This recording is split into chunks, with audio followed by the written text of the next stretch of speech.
kota yang dikenal sebagai kota pelajar dan budaya. Pada tahun 2009, UKDW mendapatkan izin pendirian program studi pendidikan dokter. Dan pada tahun 2011 diresmikan menjadi Fakultas Kedokteran. Aktivitas pembelajaran dilaksanakan di Kompleks Universitas Kristen Duta Wacana, terutama Gedung Logos lantai 2 sampai dengan lantai 7.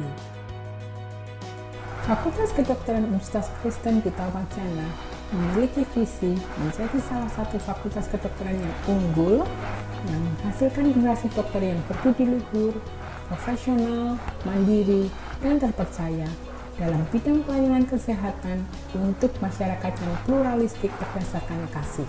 Visi tersebut diterjemahkan ke dalam 5 misi.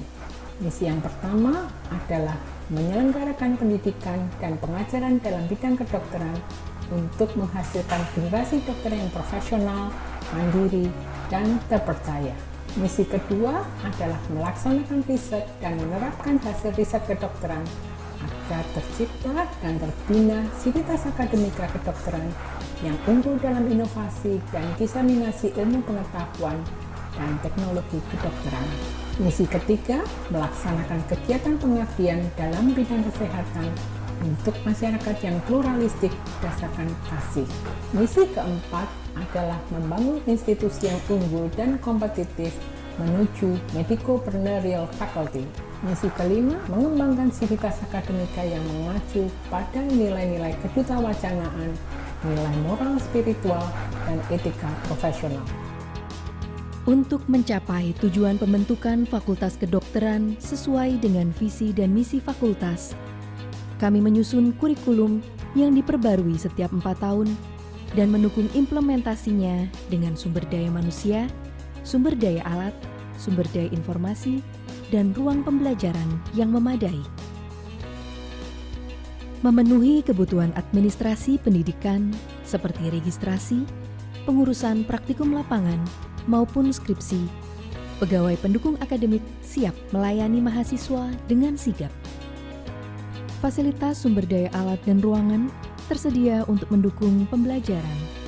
6 ruangan laboratorium biomedis meliputi anatomi, histologi, fisiologi, farmakologi, biokimia, patologi anatomi, patologi klinik, mikrobiologi, dan parasitologi. Ruangan tutorial, sejumlah 10 ruangan, terletak di Gedung Makarios. Laboratorium keterampilan medik tersedia di Gedung Logos lantai 6 dan 7. Untuk mendukung sinergitas, rapat persiapan blok dan semester dilakukan oleh penanggung jawab blok, dosen ahli, dan para tutor diskusi. Kuliah pakar dilaksanakan untuk memberikan wawasan bagi mahasiswa, diberikan oleh para ahli di bidangnya. Ribuan koleksi buku dan jurnal online disediakan untuk pembelajaran mandiri para mahasiswa. Ruang diskusi dapat digunakan untuk pembelajaran berkelompok di luar jadwal. Pembelajaran di laboratorium biomedik dilengkapi dengan koleksi preparat anatomi, puluhan mikroskop cahaya, dan ratusan slide preparat, koleksi biobank bakteri dan parasit, serta berbagai protokol biokimia dan patologi klinik yang akan meningkatkan pemahaman mahasiswa terkait materi blok. Dalam evaluasi pembelajaran tiap blok dan beberapa kegiatan praktikum teknologi informasi, disediakan lebih dari 70 unit komputer yang dapat digunakan oleh mahasiswa. Pembelajaran laboratorium keterampilan medik saat ini dilengkapi dengan lebih dari 200 manekin dan berbagai instrumen medis sebagai media praktik. Selain aktivitas akademik, mahasiswa didukung untuk mengikuti kompetisi dan organisasi.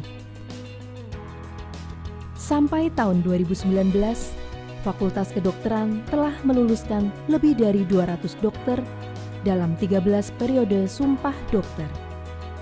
Lulusan Fakultas Kedokteran tersebar di berbagai rumah sakit, menempuh studi lanjut magister, maupun pendidikan spesialis. Sebagai pengabdian terhadap masyarakat, setiap tahun Fakultas Kedokteran bekerja sama dengan beberapa kolaborator mengadakan operasi katarak gratis dan pendampingan di beberapa desa binaan di daerah Kabupaten Bantul.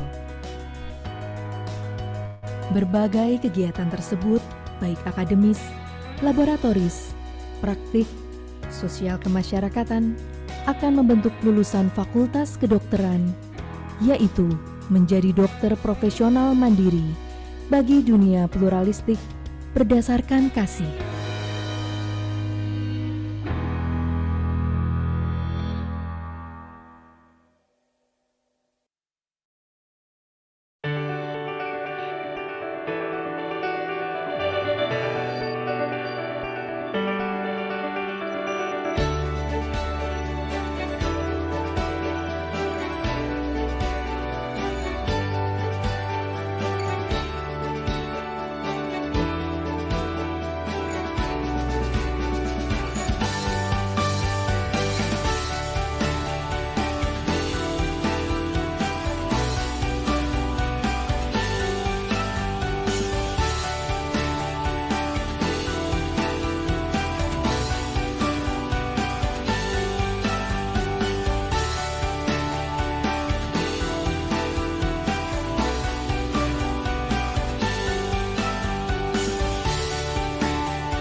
Perubahan yang berjalan pesat pada era teknologi modern saat ini mendorong tumbuhnya inovasi yang seolah tak terbatas. Universitas Kristen Duta Wacana menjadikan perubahan tersebut sebagai tantangan yang harus dihadapi bersama. Oleh karenanya, diperlukan kolaborasi yang sinergis dengan berpijak pada nilai-nilai Duta Wacana untuk menjadikan Universitas Kristen Duta Wacana semakin unggul dan tangguh.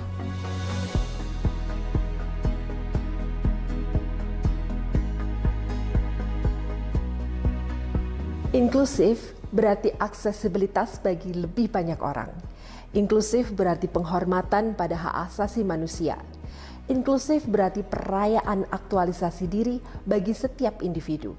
Selangkah demi selangkah, komitmen pada inklusif dan aksesibilitas ditunjukkan dengan kolaborasi multidisiplin oleh seluruh sivitas akademika UKDW, baik dosen dan mahasiswa, bekerja sama dengan para mitra industri, pemerintah, LSM, dan masyarakat. Saat ini, perhatian bahkan juga ditunjukkan dalam rintisan layanan disabilitas kampus dan pusat studi.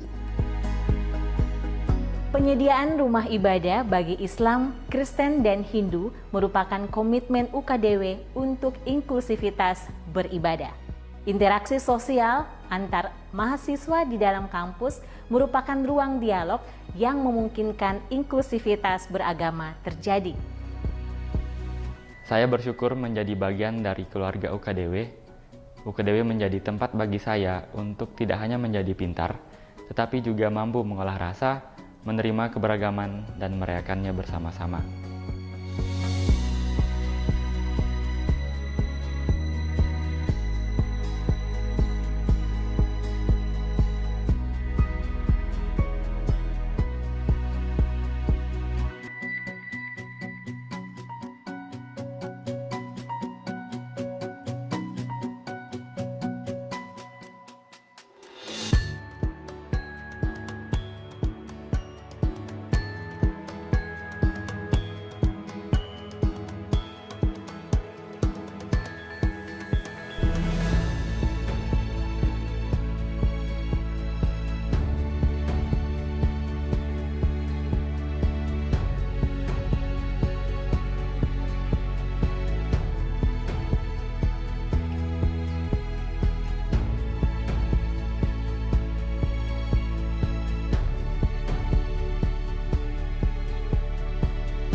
Yogyakarta, kota yang dikenal sebagai kota pelajar dan budaya. Pada tahun 2009, UKDW mendapatkan izin pendirian program studi pendidikan dokter. Dan pada tahun 2011 diresmikan menjadi Fakultas Kedokteran. Aktivitas pembelajaran dilaksanakan di Kompleks Universitas Kristen Duta Wacana, terutama Gedung Logos lantai 2 sampai dengan lantai 7. Fakultas Kedokteran Universitas Kristen Duta Wacana memiliki visi menjadi salah satu fakultas kedokteran yang unggul, yang menghasilkan generasi dokter yang berbudi luhur, profesional, mandiri, dan terpercaya dalam bidang pelayanan kesehatan untuk masyarakat yang pluralistik berdasarkan kasih. Visi tersebut diterjemahkan ke dalam 5 misi. Misi yang pertama adalah menyelenggarakan pendidikan dan pengajaran dalam bidang kedokteran untuk menghasilkan generasi dokter yang profesional, mandiri, dan terpercaya. Misi kedua adalah melaksanakan riset dan menerapkan hasil riset kedokteran agar tercipta dan terbina sivitas akademika kedokteran yang unggul dalam inovasi dan diseminasi ilmu pengetahuan dan teknologi kedokteran. Misi ketiga, melaksanakan kegiatan pengabdian dalam bidang kesehatan untuk masyarakat yang pluralistik berdasarkan kasih. Misi keempat adalah membangun institusi yang unggul dan kompetitif menuju medico-preneurial faculty.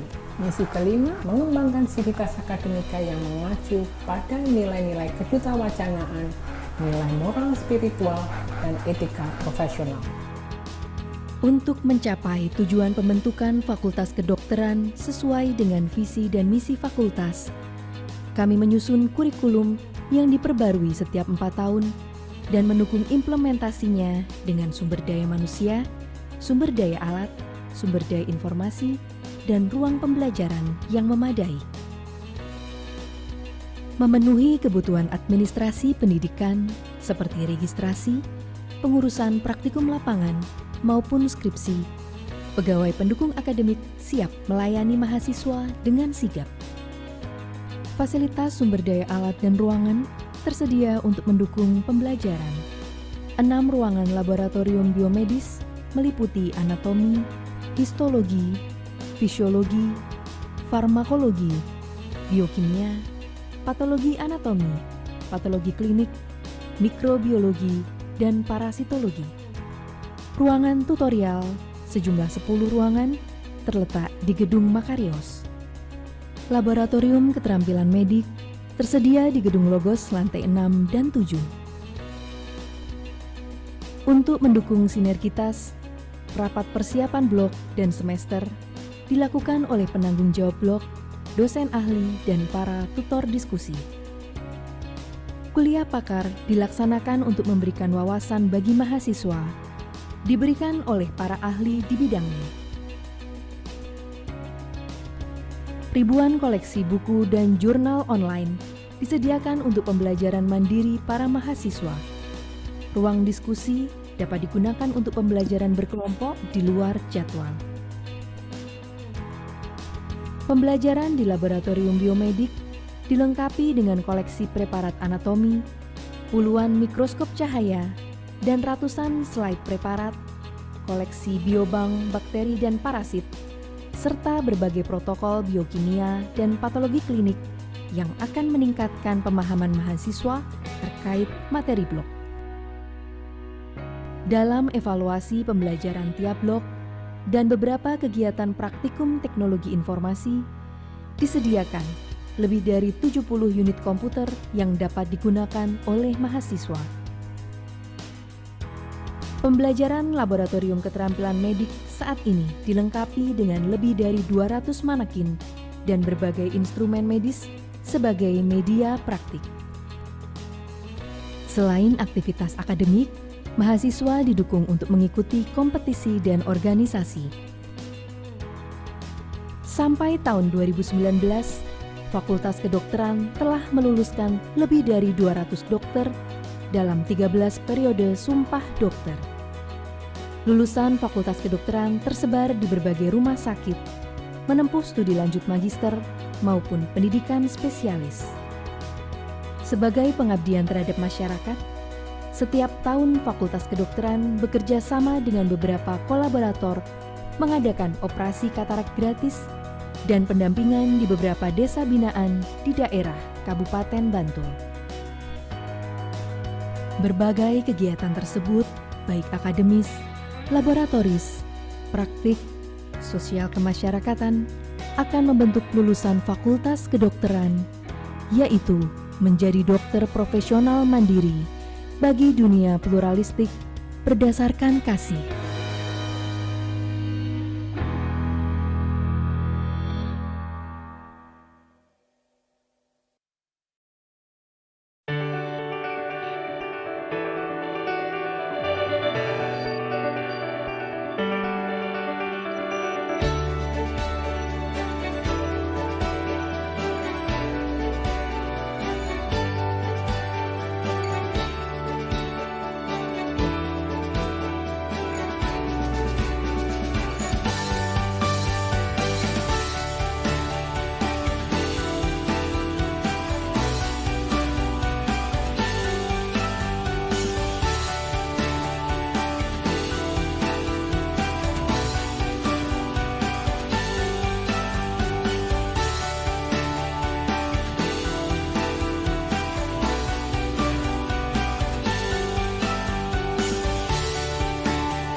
Perubahan yang berjalan pesat pada era teknologi modern saat ini mendorong tumbuhnya inovasi yang seolah tak terbatas. Universitas Kristen Duta Wacana menjadikan perubahan tersebut sebagai tantangan yang harus dihadapi bersama. Oleh karenanya, diperlukan kolaborasi yang sinergis dengan berpijak pada nilai-nilai Duta Wacana untuk menjadikan Universitas Kristen Duta Wacana semakin unggul dan tangguh.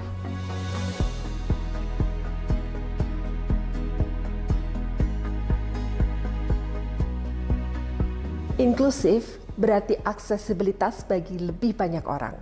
Inklusif berarti penghormatan pada hak asasi manusia. Inklusif berarti perayaan aktualisasi diri bagi setiap individu. Selangkah demi selangkah, komitmen pada inklusif dan aksesibilitas ditunjukkan dengan kolaborasi multidisiplin oleh seluruh sivitas akademika UKDW, baik dosen dan mahasiswa, bekerja sama dengan para mitra industri, pemerintah, LSM, dan masyarakat. Saat ini perhatian bahkan juga ditunjukkan dalam rintisan layanan disabilitas kampus dan pusat studi. Penyediaan rumah ibadah bagi Islam, Kristen, dan Hindu merupakan komitmen UKDW untuk inklusivitas beribadah. Interaksi sosial antar mahasiswa di dalam kampus merupakan ruang dialog yang memungkinkan inklusivitas beragama terjadi. Saya bersyukur menjadi bagian dari keluarga UKDW. UKDW menjadi tempat bagi saya untuk tidak hanya menjadi pintar, tetapi juga mampu mengolah rasa, menerima keberagaman, dan merayakannya bersama-sama.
Yogyakarta, kota yang dikenal sebagai kota pelajar dan budaya.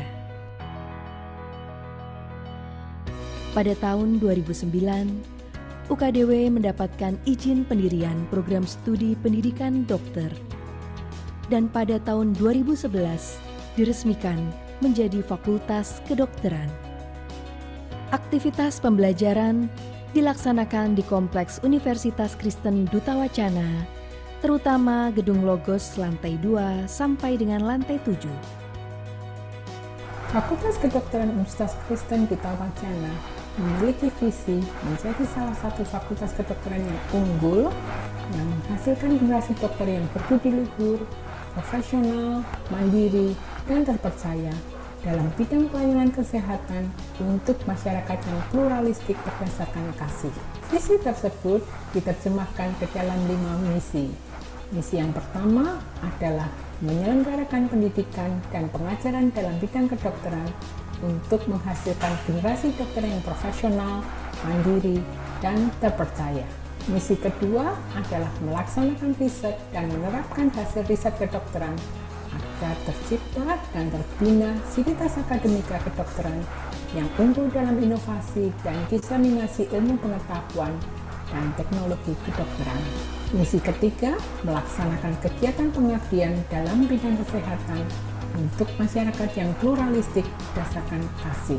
Misi keempat adalah membangun institusi yang unggul dan kompetitif menuju medico-preneurial faculty.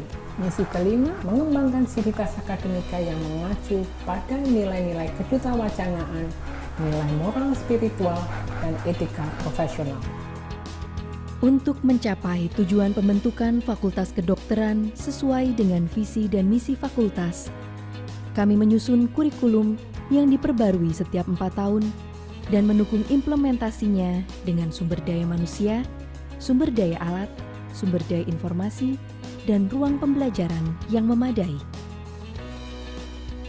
Memenuhi kebutuhan administrasi pendidikan seperti registrasi, pengurusan praktikum lapangan, maupun skripsi, pegawai pendukung akademik siap melayani mahasiswa dengan sigap. Fasilitas sumber daya alat dan ruangan tersedia untuk mendukung pembelajaran. 6 ruangan laboratorium biomedis meliputi anatomi, histologi, fisiologi, farmakologi, biokimia, patologi anatomi, patologi klinik, mikrobiologi, dan parasitologi. Ruangan tutorial sejumlah 10 ruangan terletak di Gedung Makarios. Laboratorium keterampilan medik tersedia di Gedung Logos lantai 6 dan 7. Untuk mendukung sinergitas, rapat persiapan blok dan semester dilakukan oleh penanggung jawab blok.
Assalamualaikum warahmatullahi wabarakatuh. Salam sejahtera, Om Swastiastu, Namo Buddhaya, Salam Kebajikan. Good afternoon, participants who join via Zoom meeting or YouTube live streaming. Good afternoon, everyone, and welcome to today's online seminar, Cancer Care for General Practitioners from Detection to Palliative Care. My name is Denti Natalia, and I am excited to be your Master of Ceremony for this event. First, I would like to start off by expressing my heartfelt thanks to all of you for taking the time to join us today. Your participation is greatly appreciated, and we are so glad that you could be here with us today. So once again, a very warm welcome to all of you. We hope that you find the seminar both engaging and informative. I would like to remind the participants that all questions should be written in the Slido link that we have shared in the chat box. You can check it on your chat Zoom below. Please enter the code, write your question there in English by using the following format: full name _ city / country _ presenter name _ question. Or if you feel like you have the same question that has been asked by another participant, you can press the like button. The attendance link and evaluation forms will be shared at the end of the seminar. Participants must complete it. So participants must attend the seminar from start to finish to get an e-certificate. E-certificates will be received no later than 1 month after the seminar. Thank you for your attention. Before we start, let me quickly go first today's agenda. We begin with reading an ethical material, followed by opening remarks and prayer, next singing of the national anthem Indonesia Raya, then welcome address by the Dean of Faculty of Medicine of the Tawacana Christian University. Next reading of the moderator CV. After that, our keynote speaker by Dr. David Ferren, followed by questions and answers. Next for session 1, we have Dr. Wiwi Probawati, specialist of internal medicine, medical oncology, hematology consultant. Then for session 2, we have Dr. Teguh Christian Perdamaian, Master of Public Health. Last but not least, in session 3, we have Dr. Diah Martina, specialist of internal medicine, PhD. Then questions and answer session, followed by concluding remarks by moderator. Finally, announcement of the best questions and closing prayer. Let me start today's seminar with prayer. I will lead prayer in a Christian way. Let's pray, everyone. Dear God, we give you thanks for the gift of life and for the opportunity to join the seminar by the Faculty of Medicine of the Tawacana Christian University. We ask your guidance and protection as we embark on our seminar. Bless the speakers so that what is conveyed can be listened for us. Bless the participants. Give us insight that we might understand what we are studying, and help us to remember it when the time comes. Dear God, help me not to lean on my own understanding, but in everything acknowledge you so that you can direct my words, thoughts, and actions. We give you thanks, O Lord, for your goodness and for your mercy. We ask that we may always be grateful for your blessings and that we may always be mindful of your love for us. We ask this through Christ our Lord. Amen. Thank you. We would like to start this session by inviting everyone to sing the national anthem of Indonesia, Indonesia Raya.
Thank you.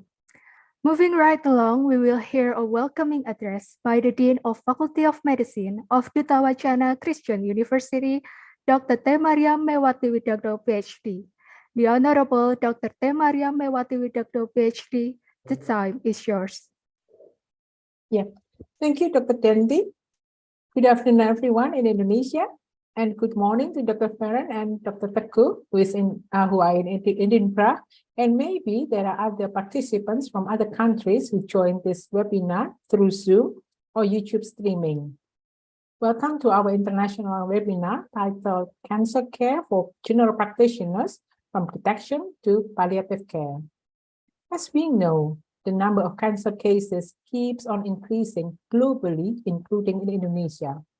So it is very important for general practitioners as frontliners, the general practitioners are frontliners to have the knowledge and skills to detect cancer early, support patients during cancer treatment, and at the end, together with family, develop advanced care plan. We are privileged that today we have expert speakers with us. Thank you to our speakers. First, I would like to thank our keynote speaker, Dr. David Farron from Usher Institute, University of Edinburgh, who will share UK experience in detecting cancer in primary care. Thank you, Dr. Farron. Then we have Dr. Vivi Propawati from the Faculty of Medicine, Utawacana Christian University, who will share what general practitioners need to know about chemotherapy side effects. Thank you, Dr. Vivi. Dr. Teguh Christian Perkamayan, our faculty member as well, who is now doing his PhD at the University of Edinburgh. He will tell us about management of common symptoms of cancer patients in primary care. And last but not least, Dr. Tia Martina from the Faculty of Medicine, University of Indonesia. She will share about how to involve family in end-of-life decisions when developing advanced care plan in primary care. I would also like to thank Dr. Mitra Andini Singkilipu as the moderator of this webinar. This webinar is part of a number of events organized as part of the celebration of 14th anniversary of our medical school, the Faculty of Medicine of Utawacana Christian University. We thank for God's blessings that through 14 years, our medical school can continue to grow to serve the people and for the glory of our Lord Jesus Christ. I hope all of you enjoy the webinar and learn something that will be useful for you to serve the people in need. Thank you. I return to Dr. Denby. Thank you, Dr. T. Mariam Mewati Widodo, PhD, as the Dean of Faculty of Medicine of the Utawacana Christian University for the welcoming address. It is now my pleasure to introduce our moderator for the speaker session today, Dr. Mitra Andini Sigilipu. Dr. Mitra Andini Sigilipu, she graduated as a Bachelor of Medicine from Brawijaya University and became a medical doctor in 2006. Dr. Mitra graduated and received a Master of Public Health degree from School of Public Health and Primary Healthcare Chinese University in Hong Kong 2014. She currently works as lecturer in the Public Health Research Ethics Committee Department at Faculty of Medicine of the Utawacana Christian University since 2010. She has attended many training sessions, especially in the field of health research ethics. She also participated in many scientific meetings and writings, both as a participant and speaker. Hello, Dr. Mitra Andini Sigilipu. Okay, thank you, Dr. Tanti. Okay, next I handed it over to you, Dr. Mitra, as moderator for the speaker session today. Dr. Mitra, the time is yours. Okay, thank you, Dr. Tanti. Good afternoon, everyone. Now we will come to our main event, which is the keynote speaker. We would like to introduce our keynote speaker, Dr. David Farron. Dr. Farron got his Bachelor of Medicine and Bachelor of Surgery from Glasgow University Medical School in 2001. He is also a member of the Royal College of General Practitioners with distinction since 2007. He got his professional diploma in tropical medicine and hygiene in Glasgow and London in 2008. And also he got his PhD from University of Lancaster in 2020. He is now a teaching fellow on the Masters of Family Medicine with the University of Edinburgh. He also worked as a part-time GP on the Isle of Lewis. He has an interest in global palliative care and was involved in the founding and overseeing the first palliative care project in Mauritania, West Africa. He has written numerous publications, book, and spoke at palliative conferences, which I cannot mention one by one at this time. In the next 45 minutes, Dr. David Farron will speak about cancer detection in primary care, learning from the UK experience. Dr. David Farron, the time is yours. Thank you very much, and thank you for such a warm welcome. So just a little word. So, as I've just been introduced, I'm a teaching fellow at the University of Edinburgh, but I'm also a practicing general practitioner on a small island in the northwest of Scotland, where I work in family medicine, but I also do palliative care and some cancer work as well. So it's a privilege for me to be here today, and thank you for the invitation. And I look forward to sharing some of the experiences, both positive and negative, from the UK setting, and hopefully that will be of interest to you. So let me just share my presentation.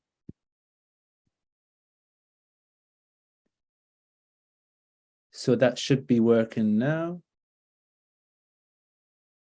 So cancer detection in primary care, so learning from the experiences on the UK. And please do post questions. We're going to have time for questions and answers at the end, but please use the chat function as well if there's anything you'd like to highlight. Let me just get onto the page. Here we go. So there's a few aims of what to do, and what I'm trying to do today is set the scene for the other sessions later on as well. So we've got advanced care directive, we've got symptom controls in palliative care. So in some ways, I'm trying to describe a little bit of part of the early journey of many patients and families who've been touched by cancer, and actually how do we prevent it as well. I think a good thing about palliative care for me is it's holistic, and we're always looking for life. We're always looking to give quality of life, and sometimes that it means actually we're prolonging life as well, because we're looking for problems early. We're looking to identify it and deal with problems.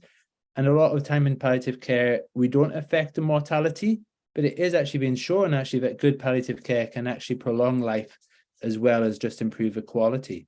So I think cancer is a great experience, a great tool to look at, so we can explore that. So we're going to talk a little bit about cancer in Scotland. I'm not sure if you know, but the United Kingdom is made up of England, Wales, Scotland, and Northern Ireland. And each one's a little bit different in how they run their health service. So most of my experiences is from Scotland. So please don't get confused if I say the UK or Scotland. There is differences there. Also talking about the role of screening, and also the role of family medicine in cancer detection as well. And also a little few steps of what's next after these. So cancer is always a hot topic wherever you talk in the world. Everyone is afraid of cancer, and it's a very emotive subject, but it's also a very broad subject. When you think about all the different systems of cancer effects, it's in some ways I find it quite difficult talking just about cancer, because it has such different meanings depending on where you are, depending on where the cancer is touching, depending on what type of cancer it is. And I do wonder if in the next decade or so, whether we'll actually be changing the term cancer, whether or not it'll be more systems level terminology used. But we can see here on this graph that cancer rates are increasing. However, mortality rates are falling. So we can hopefully you can see my cursor there. So we can kind of see the incidences. So we've got male and females on this chart, and we can kind of see that the incidences of both, but especially females, is increasing. Always have to be aware whenever you see graphs like this, is that the incidence, the true incidence, or is it just the level of detection? And so I think what might be safer to say here is that the detection of cancer is increasing, because obviously back here we're going to 1970s. So it's kind of, well, okay, is that more just they had cancer, but we never diagnosed it? So you always have to be quite careful in using these sort of charts. But as a general idea, we looks like that we are detecting and diagnosing more cancers than before. However, people dying from it is reducing, as you can see in both male and female. But again, as we group everything together, we lose some of the nuance of actually what do these charts mean. Because if you look at this, we can see that the incidence of lung in males is actually decreasing, this line here. However, in females, it's actually been increasing. And this has been associated with decreasing rates of smoking in men, but also increasing rates of smoking in women. And we can also see how the mortality tends to follow the lungs. So even though that's kind of going down, the incidence is going down, but also the mortality is going down.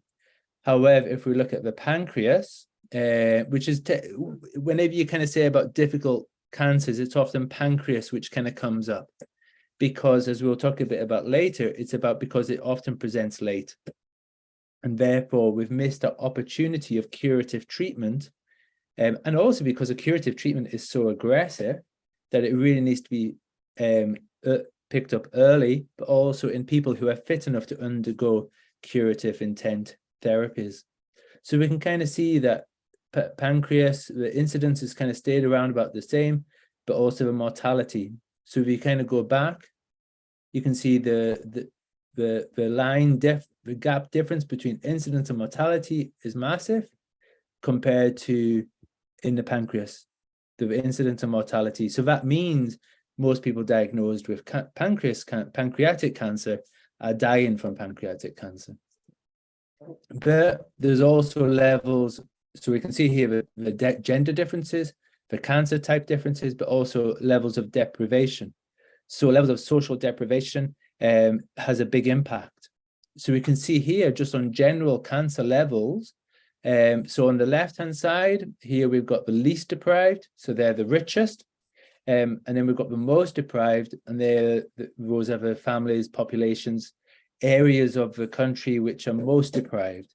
So basically the less income what they have to spend on themselves.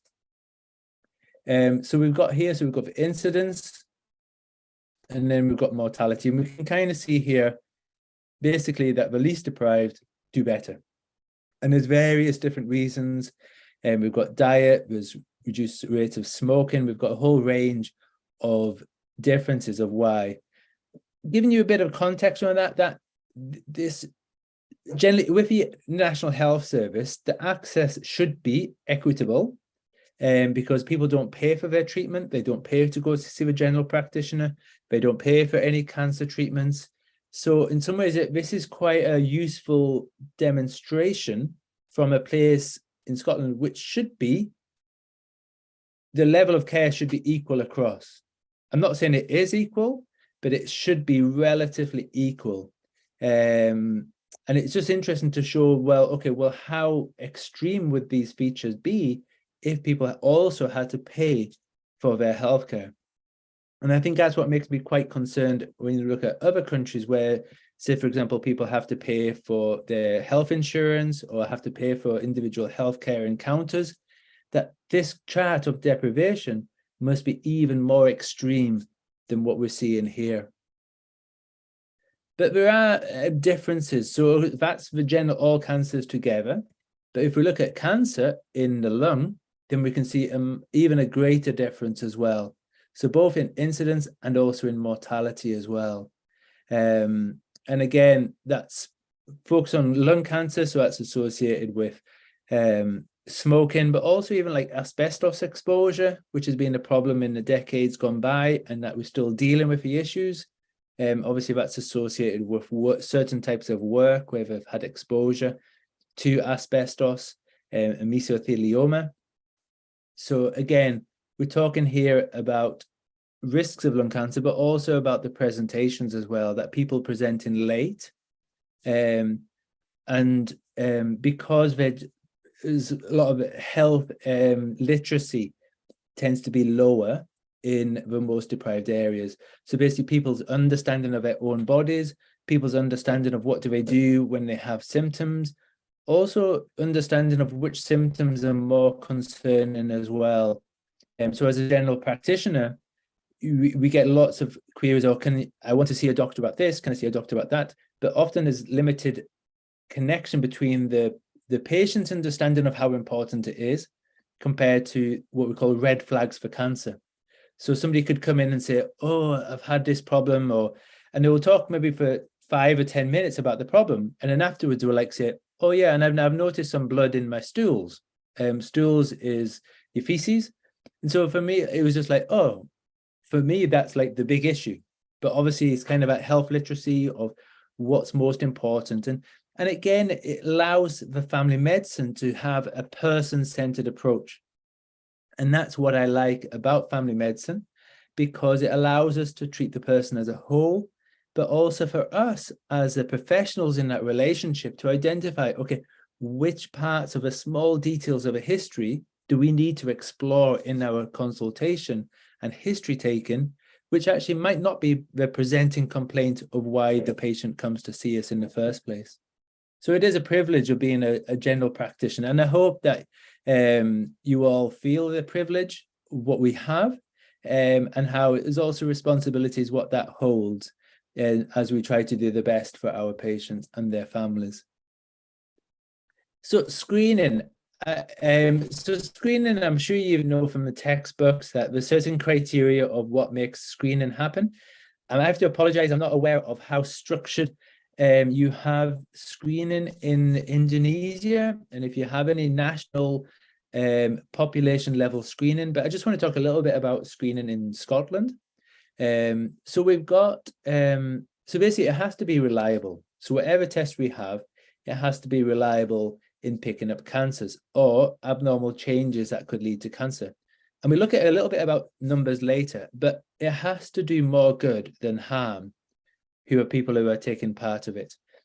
And this is because when you're looking at the general population, any test has false positives and false negatives. And generally we can manage those numbers in our heads on a day-to-day consultation. But when you're talking about population level screening, those numbers become massive. So even if you've got a very small chance of incorrectly identifying somebody having cancer, that very small risk becomes hundreds and thousands of people when you're talking at the population level. And then that becomes the risk of actually doing more harm than good. It also has to be something what people are willing to do. So in the past, we thought, oh, really, are people really going to do a sample of their feces and put it in an envelope and put it in the post? And actually they do.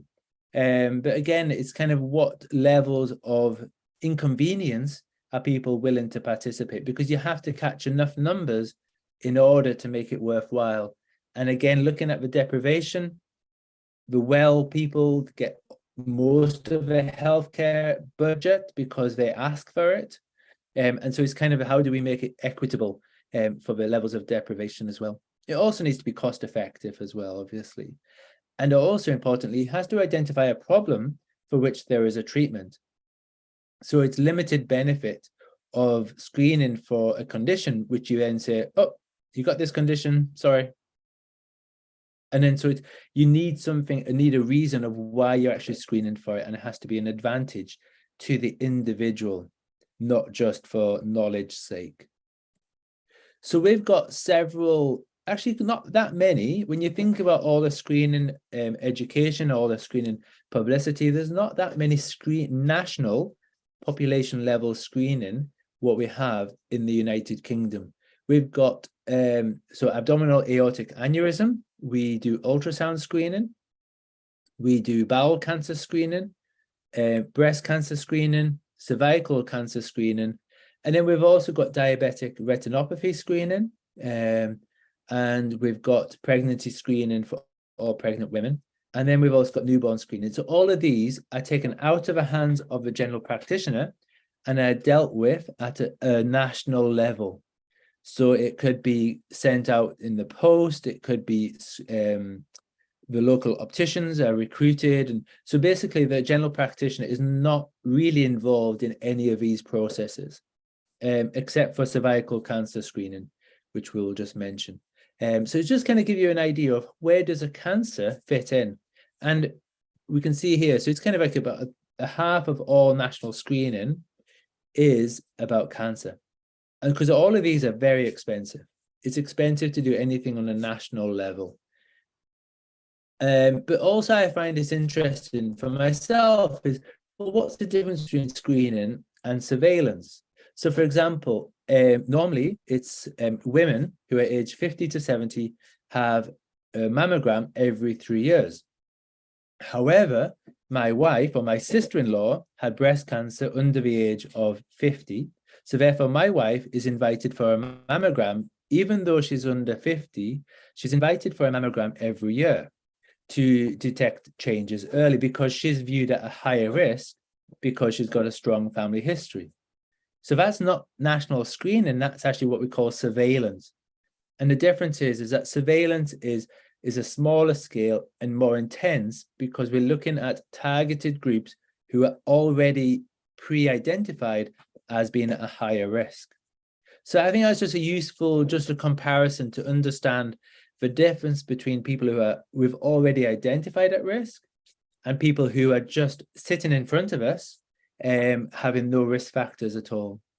So again, we've got examples being strong genetic familial risks to cancer. We've got Barrett esophagus, often have regular gastroscopies. Again, there's no real national guidelines. It seems to be quite regional how often we would be doing that. And also the prostate-specific antigen test, the PSA. Occasionally that can be used for monitoring and surveillance. So somebody doesn't have cancer, but for some reason we've decided to monitor something in their blood which could be a feature for cancer in the future. So the bowel screening, which is pretty much the largest, most publicized screening we have in Scotland. So everyone on their 50th birthday or just about receives a package in the post, and it has instructions on how to do a stool test or a feces test. And it's just a little smear, put it back in its case, and you put it in the post. So it's actually it's fairly useful because of the screening. The national population, usually asymptomatic, it's got a relatively high positive. So it has to have a certain level of blood in the feces for it to be tested as positive. And if it's positive, they're invited for colonoscopy, CT colonography, or in the last couple of years, we've also introduced capsule endoscopy, which is where a patient swallows a small camera in a capsule, and that camera takes a full 360 degrees video all through the colon. So again, we're trying to advance these things as well. So 2.8% of people who completed the test came back with a positive result and were referred on for colonoscopy. Out of those, only 5.2% were found to have cancer. So we're talking about relatively small percentages of the people. And this is why you can kind of see how a lot of people had a colonoscopy but did not have cancer. But on the other hand, though, the cancers which were identified, 61% of the cancers which were identified were actually earlier stages, and so is more likely to have a successful treatment outcome and cure. So it comes back to quite complex health economics calculations of, well, what's one life worth, what's the life saved worth, and so, but you can kind of see how we've got somebody, oh, that's cancer, we go down that route, and actually we have to be realistic. And the other thing is, what we need to do, we need to have a healthy respect for cancer, I think. But cancer, we need to suspect cancer where it's not, or where it could be, because we often want to refer people and actually have negative tests coming back. If we were referring, and we'll talk about referrals later, but if we were referring everyone with cancer and everyone was diagnosed with cancer, what that means is that we're not referring enough people. We're only referring people who clearly have cancer. We need to be referring people who we think, oh, you know what? They have a red flag. I wonder if this is cancer. I need to refer those patients as well, because we want to be capturing cancer early in order that we can treat it. So again, we're looking at the deprivation. So we've got the most deprived who are less, but again, we're talking about over 50% of people are sending these stool samples back in. And so I still think it's although there is a difference there, I would say that generally there's a good uptake of a bowel screening test, and I think it works well. But again, it is expensive. It is involving a lot of manual work for the colonoscopies and everything. But it is a good system, I think, in a system where it allows that level of organization. So the breast screening, we've got the mammograms.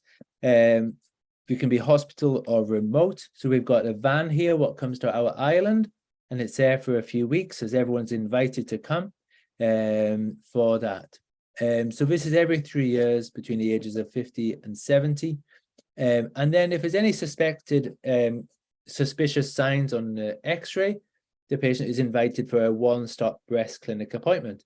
And these work really well. You'll be seen by a breast surgeon, examined, have an ultrasound, and possibly having a fine needle biopsy if there is anything. And often you get the diagnosis that same day with a plan of what's happening next. So whether it's cancer, whether it's not cancer, you should get that information quickly with a plan established. Cervical screening. So this is something which has recently changed. So previously, a woman would come, you'd have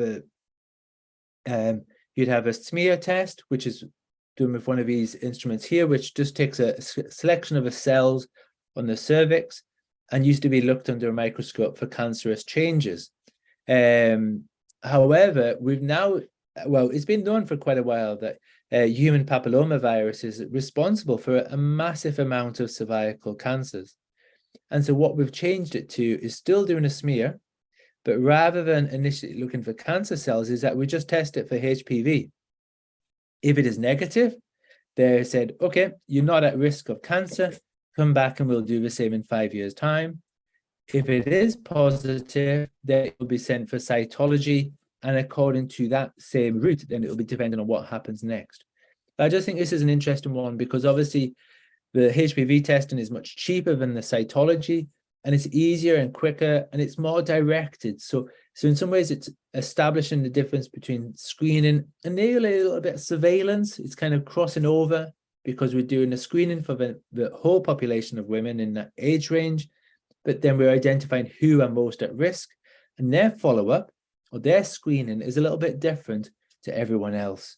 So I think that's quite a nice example of risk stratification for the general population and making the right choices for the individual women.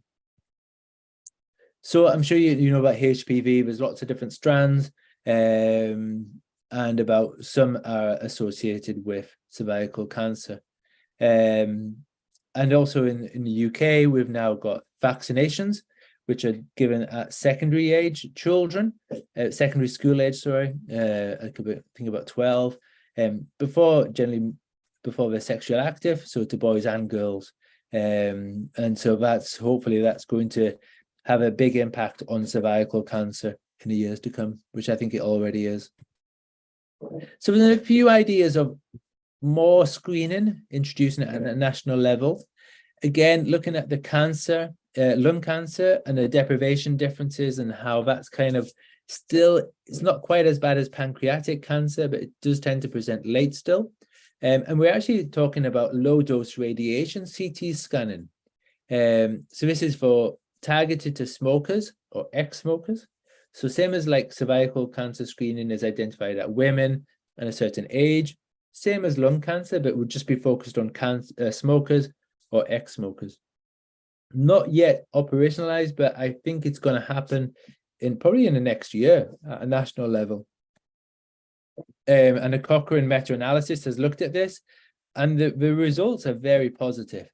I think, again, when you look at the group of smokers, then obviously you're looking more than at the deprived area range of individuals, but we're talking about a reduction in mortality of 21% in CT screening compared to control groups. So again, and this is for asymptomatic men and women. So I do think this is going to be an interesting thing to watch in the next year or two. prostate cancer always gets a lot of media attention in the UK. Again, it's very common, but and also we have a test, so people just don't quite get the differences between this test and how useful it is. So I don't know if you've got access to the PSA, but it is a useful screening test and also monitoring and surveillance test for prostatic cancers. This is actually from a prostate cancer charity, this thing, but like even a charity is kind of saying, look, it's just there's too many false positives. There's false positives, but also identification of cancers which are just not aggressive enough to justify screening for. Because if you look at the post-mortem rates for people, often you'll find that person had prostatic cancer, but that was nothing to do with why they died. So a lot of, if you look at kind of 80-year-old men, a lot will have very low-grade prostatic cancer, but that's not something what we need to be screening for, because that's not something which is really going to affect their mortality. And also the other thing is that to diagnose it after the PSA, you're talking about biopsies, which are actually very invasive and does have significant side effects, and even side effects of treatment as well. So if you diagnose a cancer, which is aggressively treated with hormones or radiation or surgery, there are significant side effects to those. And so therefore you have to really justify, was that cancer sufficiently aggressive enough to justify that action? And this is what also just to say, we're not doing that as a screening test, but it's near as if we've got a halfway house. If a patient wants it at over age 50, they can just ask. And what that means is that the doctor couldn't really justify saying no. Where under 50, it would be more of a discussion like, well, why do you want it? Whereas there's an underlying expectation that if a patient wants it when they're over 50, it would be very hard to justify not doing that test.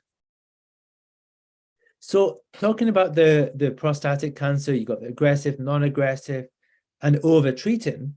We've also got something called the lead time bias. Sorry, I'm just going to take a quick cough and a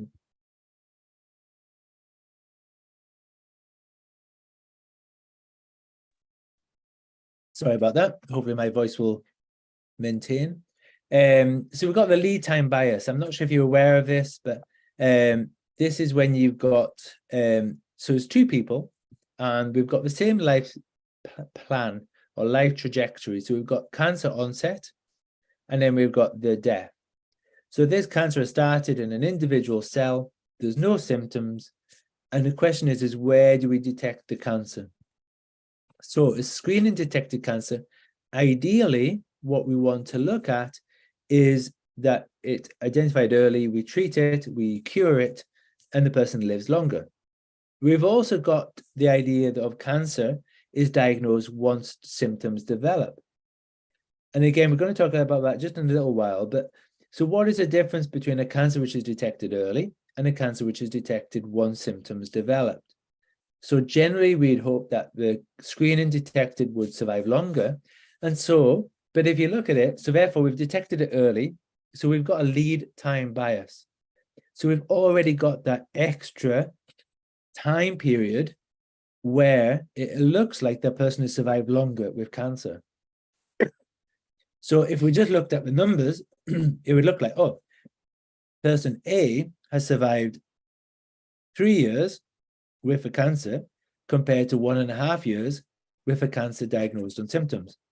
However, sorry.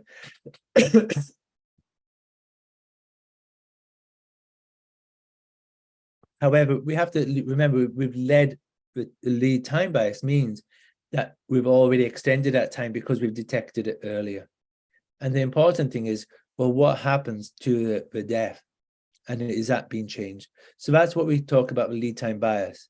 Now, don't get me wrong, a lot of cancer screening does detect early and it does extend life, but we have to be aware of this oversimplification of, oh, we detected it early, the person has lived 5 years longer.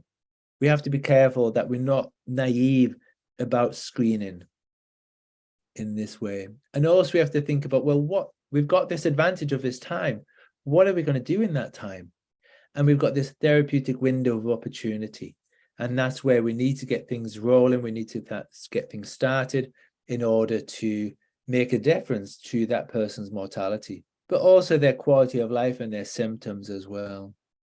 So we've got screening detected cancer and cancer diagnosed after symptoms. And this is kind of where the family medicine really comes into play, is when we're talking about the symptoms, because the screening, that's more of a national level, and it's very useful for general practitioners to be aware of, because we're very much involved in that individual journey, but the organization is outside of our control. But the symptoms is very much in the domain of general practice.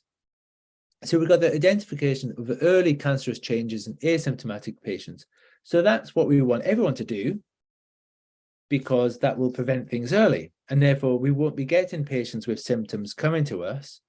But in reality, we can't screen for everything. As we just looked, there are only 3 national screening systems. So the vast majority of cancers will be coming to us without any screening. And so therefore, it's symptoms which will be presenting.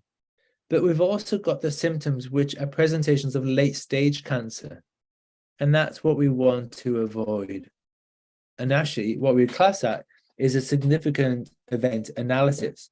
So if we've got somebody presenting with end of life symptoms, so for example, if they present with cancer and they die a week later from that cancer, we'd be thinking, well, what was it in that journey? What could have been done something differently? Was that person in contact with healthcare professionals and we missed the signs? Or was that somebody who never saw a general practitioner in 20 years and then presented with late stage cancer? Obviously, it was limited of what we could have done there. But if that was somebody who had been seen lots of times about vague symptoms, then that should really lead us to thinking, well, what could we have done differently? What could we have identified in that past history? What could have actually led to an earlier diagnosis of the cancer? And the problem with cancer is late stage cancer. Often it can be quite vague symptoms. So example, it could just be like, oh, I just don't feel very well. And if it's somebody who often has been maybe similar presentations in the past, and we did lots of tests, nothing came of it. And so it's kind of a wee bit like we can miss that urgency if it's actually patients who are well known to us. Ignored symptoms, so patients don't always want to tell us.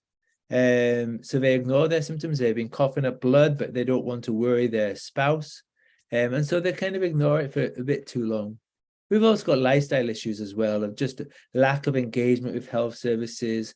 There's different risk factors associated with both cancer, but also lack of engagement in family medicine, but also in the follow-up as well.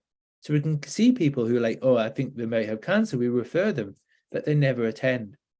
So again, we've got that. And also is definitely access to healthcare, especially during COVID as well, where it is much more challenging to follow through on the cancer journey.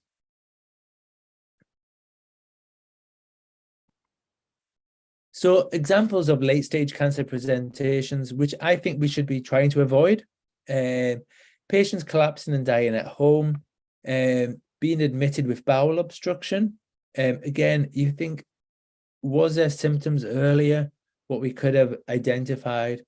Massive hematemesis, spinal cord compression from bony mets. So for example, we all know there's a lot of back pain, and the vast majority of back pain has got nothing to do with cancer.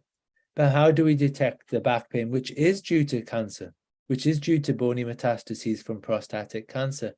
And again, it's about having that healthy respect for cancer and that healthy, suspicious mind thinking, could this be cancer? Because if it's musculoskeletal, a couple of weeks, a couple of months difference is less important than asking questions. So, okay, could this be cancer? And if you've got the question in your mind, like, oh, it could be, then in some ways we should be doing something about that. And in some ways, you don't want to be in a position where you say, yes, I am 100% sure that is cancer, because that's meaning that we haven't thought about it early enough. You want to be thinking about it, even like a 10% chance, or even a 5 or 6 or 7% chance of cancer in our minds. We should be thinking, oh, and we should be pausing, and we should be thinking, well, okay, if that is cancer, how could I rule it out? And that's often what we're doing in cancer work. We're actually ruling out cancer. We're not diagnosing cancer, we're actually ruling it out. And that's what we talk about, the red flags. So we're talking about something else just in a few minutes, but we're looking to have a healthy suspicion of cancer, and we're looking to rule it out. Because if we're just looking to confirm out what we know, then we've missed too many cancers. So just as I said before, so we want to avoid these.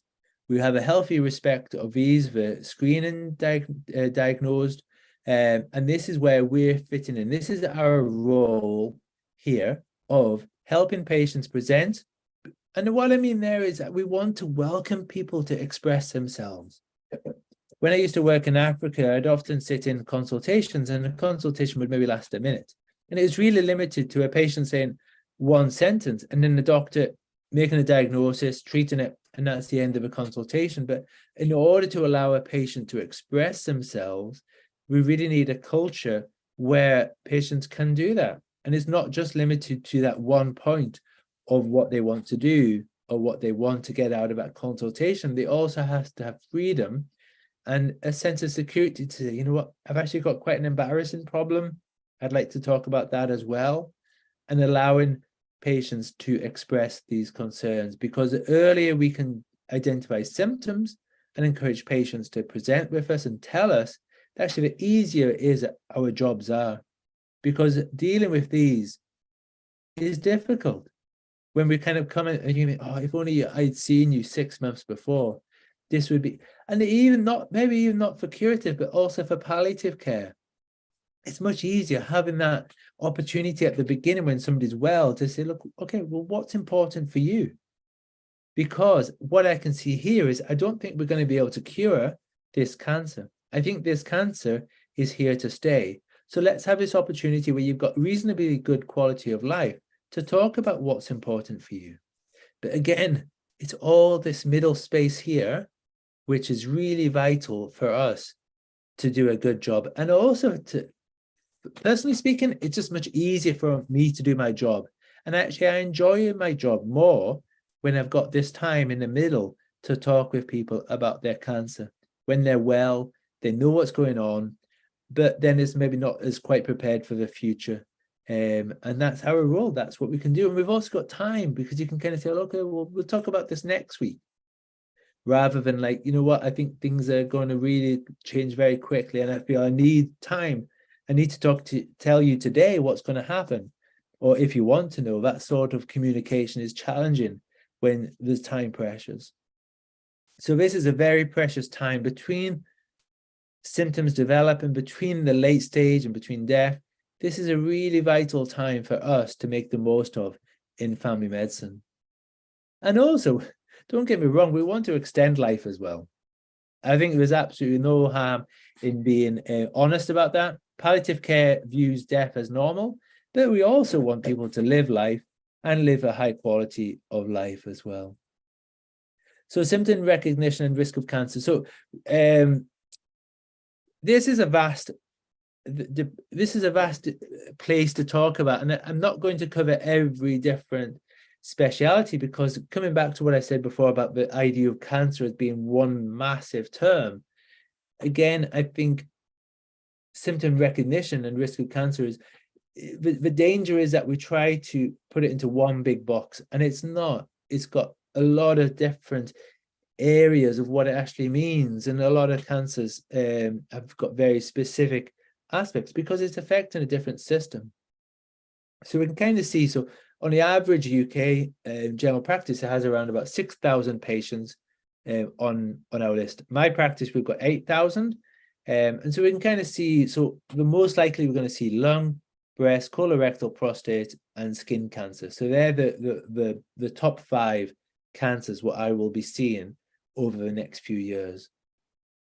And this just again, this is a very silly slide, but it just demonstrates the complexity of when we talk about cancer symptoms and what do we do with them. So that's not that's actually from the BMJ. That's something what you might want to look at, but it's not a presentation friendly slide. It's just to demonstrate that it's complex. So I do think though that we've done a good job. I'm actually part of a Scottish primary care cancer group, and with a charity and with the government, we created these Scottish referral guidelines for suspected cancer, and they're brilliant. I have to say that they're really good. I don't know if that link works, but if you look up, Scottish referral guidelines for suspected cancer. I've got it on my phone. I've got the app, but also it's got a paper version, which we often have in our practices, and also online as well. But definitely the app is brilliant. It's not an interactive app. It just has a list of different systems and kind of basically what are the red flags and how do we deal with those. And so, for example, here, I've got this is just a screenshot just from my phone for lung cancer. And so, okay, well, when do we refer urgently and what do we refer urgently for? And so what they would often do here, so basically here we look, so any unexplained hemoptysis, this has probably got weight loss more than 3 weeks. So often these sort of things are really important. It's kind of, is it 3 weeks? Is it 6 weeks? And sometimes you can have subtle changes in newer versions. So what we say is if somebody's got a new cough, unexplained cough for 3 weeks, they should be having a chest x-ray. Urgent suspicion of cancer, chest x-ray. So this is when we do a chest x-ray. Obviously, if somebody's had a chest infection and we're just kind of waiting, so that might be a little bit different. But if it's unexplained, or if they've got shoulder pain, loss of weight, chest signs, and so it's kind of these sort of things we'd have. Basically, it's about getting early referrals for chest x-ray. And again, we're actually looking for only 5% or even less of the chest x-rays we refer to have cancer. So it's that sort of level of risk what we want. If we referred everyone for chest x-ray who we thought had cancer and all of them had cancer, we are missing too many and we're not doing enough. We want to rule out cancer rather than diagnose cancer in order to diagnose the early ones. Thrombocytosis, when symptoms and signs do not suggest other specific cancers. Because obviously when you got weight loss, then you have to kind of go into the systems. Okay, is it the chest? Is it the GI tract? Is it the prostate? And so sometimes it is quite difficult on some of the vaguer cancers. But so every systems level cancer has got this list of, okay, when is it urgent? What do we do? For example, in chest x-rays for lung cancer. But then we'll also have, well, when do we refer urgently as well? So here's the same, the same idea for breast cancer. And so we've got urgent referral. So we don't do mammograms, we don't do ultrasounds. We just refer directly to a breast surgeon if we are worried about breast cancer. And so this is if there's a new discrete lump in a woman aged 30 years and over. So the one before was 35 years and older. But again, what we decided to do, we reduced that down to 30. And it does make more work for the breast surgeons, and not all of them would agree. However, we managed to get an agreement across the board. And so therefore, this is kind of, so it just allows you to, right, okay, I've got a 21-year-old lady, I've got a female, I've got a lump. And then, like, rather than thinking automatically cancer, you're like, what's the guidelines again? Right, new discrete under, right, okay, right, I will refer this routinely. And so a bit urgently, the advantage, again, looking at the systems level, if we do an urgent referral, it goes into a special system where it gets tracked and followed up to see what happens. And the idea is that we can monitor how quickly these sort of patients are being seen. but also other things as well. So, for example, like, okay, what do I do with a nipple discharge when it's bloody? Or this person has had mastitis, but she's not breastfeeding twice now. What do I do with that? What do I do when there's ulceration? What do I do if there's just things coming and going? And so it's kind of getting at a level of suspicion. And so I would definitely say, just highlighting about the years. So I definitely recommend looking up these. They might not be fully relevant for your context, but they're really good at just outlining the red flags for each of the different systems level of cancer. So it's got gynecological, it's got hematological. So it's just a very useful tool, resource to have with you. And it's really quick to look up. Again, I don't want to go into too much detail because it's a sort of thing what if I looked at a presentation, I would just forget about, but it is a great resource for you to have on your phones and to use it as a resource. So just a little bit, just before we finish, just about, so there's a few different things, just what I want to talk about, which have just been quite recent developments in Scotland. So we've got prehabilitation, we've got realistic medicine, and we've always had this anticipatory or future care planning. And I know we're going to talk about that. So, but this prehabilitation, I'm not sure if this is something what anybody's heard of before, but normally it's rehabilitation. So after a surgery, I'm going to go into rehab, I'm going to get fit again.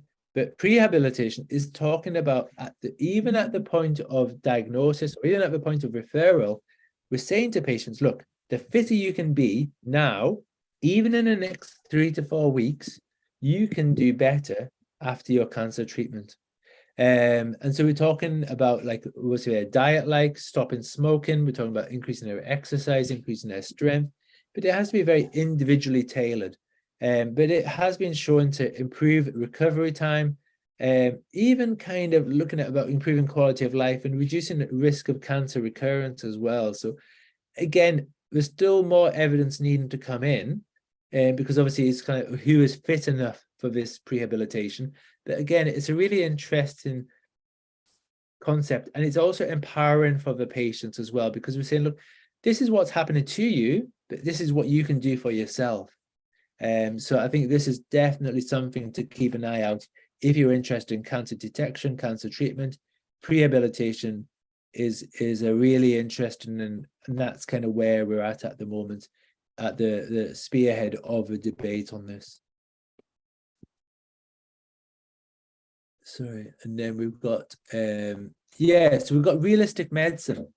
Again, I'm not sure if this is something what you're familiar with, but it's about being sensible with our resources, which might seem a bit strange when I've just been talking about screening and how much it costs and the numbers involved. But we've also got the realistic medicine part of the coming to the individual, and how do we best use our resources with those symptoms. And I guess one example would probably be, you've got somebody who would never want to have surgery for prostatic cancer. So therefore you kind of say, well, okay, well, what should we be doing here? Should we be actually doing any tests? Should that person be having a biopsy or a scan, if actually they wouldn't actually be doing anything different? And a lot of it is just that personalized approach to care, which is really part and parcel of shared decision making. It's about giving information. It's about having that time to answer questions in the consultation, because again, the consultation is such a core aspect of family medicine, and it's a real privilege that we have with our patients. And I think a lot of other specialties, that's kind of, they maybe don't quite have that level of connection. And we need to be making the most of what skills and opportunities we have, and discussing about this realistic medicine with our patients, I think, is an obligation, but it's also a privilege, because we can have these deeper conversations where we're empowering the patients to take control, and for us to give them the best care possible, because it's the best care what they want. So if you're not familiar with realistic medicine, I do think that's something which would be worthwhile looking. And even as you think about it, it's quite a simple thing of like what we encourage patients to ask. We encourage patients to ask 5 questions. So, and this actually helps. It's quite helpful if you have this and the patient says, okay, well, do I really need this test, treatment, or medicine? And again, it just allows you to express yourselves. Okay, well, I think you really do need this test because I think this is a risk of life. Or you could say, look, you know what, I'm just not sure. It probably doesn't make that much difference. So again, it just allows that honesty and transparency in the communication. What are the benefits for me? Are there any risks or side effects? Because again, what we as doctors can be paternalistic. We can make decisions for people. But actually what we really need to be doing is giving people power, giving people autonomy, giving people information so that they can make their choices so that we can best serve them. And I think they should know about risks or side effects for anything. And these last 2 things as well, how can I improve my condition or health as well? So it's kind of just allowing that, okay, well, if we don't do that, or if we do that, either way, this is what you can do to help. And the final question I think is the most interesting. What will happen if I don't do anything? And again, this really pushes us in our communication skills, in how much time we give to these communication and the time with the patients. But all of these sort of things are actually what we should be doing anyway. But I think just with this realistic medicine, it just puts it to our forefront of our minds and just like, okay. And you might end up thinking, okay, I'm not familiar with this. I don't feel comfortable having this level of conversation. And what I would suggest to you is go for it. Just try it. And really just push yourself and thinking, okay, communication skills is a clinical skill. It's a medical skill, what we all have, but we all need to train. We all need to mold and expand in it. And really, it's a similar thing. If like, how do we listen to a heart? How do we listen to a chest? It's by practice. It's about by having a mentor who shows us, okay, this is how you examine a chest. And it's the same thing for communication skills. If you've only ever seen poor communication skills, I'd really encourage you to find an opportunity to be with somebody who's got excellent communication skills. Because once you see it demonstrated in that way, you'll be thinking, oh, wow, that just transforms that consultation. It transforms how that person thinks about things and how they think about the future as well. And I think that will fit very nicely with this idea of future anticipatory care planning, which the next sessions are going to be covering as well. Yeah, so again, I'm not going to go into that. But palliative care, finally, because palliative care, obviously we're looking to detect, we want to cure cancer, but palliative care views death as normal. Everyone's going to die. I'm sorry if that's news to you, but every one of us will be dying at some point. We don't know when, we don't know how, we don't know where, but death and dying are normal processes of life. And what palliative care does is says, okay, well, this is normal. How do we improve quality of life for both patients and also their families? And what we're looking specifically at is these life-limiting conditions. And obviously cancer is one of those. And it's just about being obvious, being open and transparent about this, and about relieving suffering, and about improving the quality of life as people are on their journey. So I think I've used up my time now, probably gone over, sorry. And thank you for this opportunity. It's always a privilege for me to be talking to people like yourselves, and it's just encouraging to see so many of you have joined today. Thank you. Okay, thank you, Dr. Farron. Now it comes to the Q&A session. Okay, so we have one question from our YouTube channel. So, okay, we have one question from our YouTube channel that Dr. Farron, that you have mentioned about the referral guidelines for cancer in Scotland, right? Is there any guidelines for early detection of cancer, like the national guidelines? Like what age should we start detection for certain cancer or certain history, family history? And Is there a guideline like the referral guidelines? So the referral guidelines would kind of cover that. So it would kind of Okay. cover, so it looks at the systems level. So again, so breast cancer, it would like start off with the age. So, okay, when would you be worried about it? So yeah, so the referral guidelines are about the symptoms, but also what do you do with that as well. So it kind of combines that both with the symptoms and also the referral pathway as well. Oh, okay. Thank you.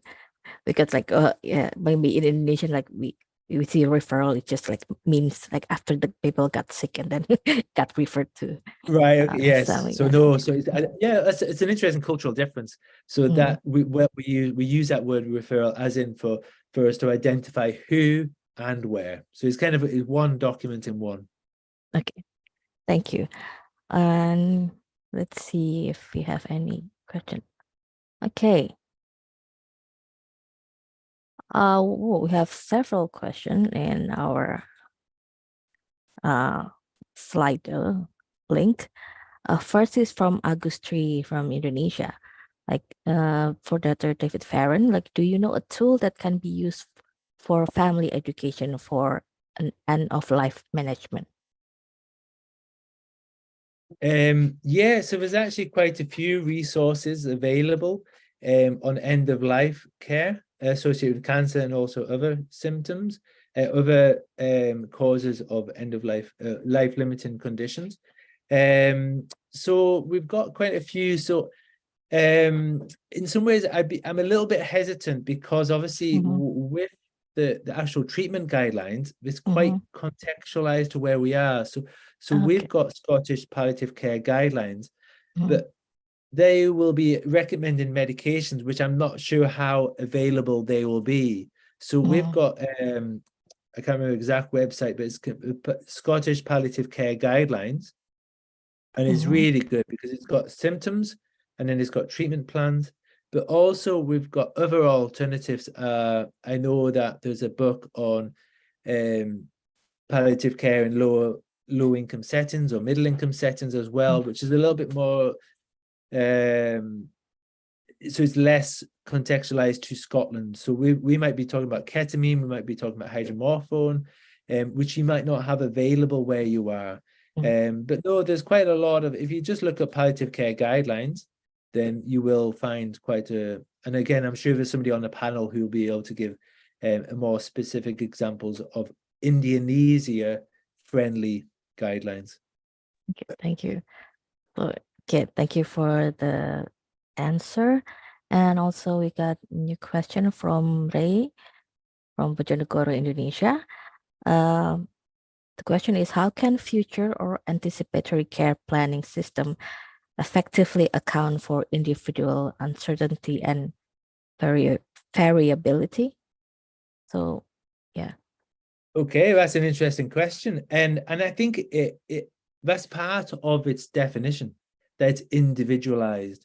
And so I think when we hopefully in the sessions to follow, we'll be looking at that. And what it is, it's like asking a patient, what's important to you? What's not important to you?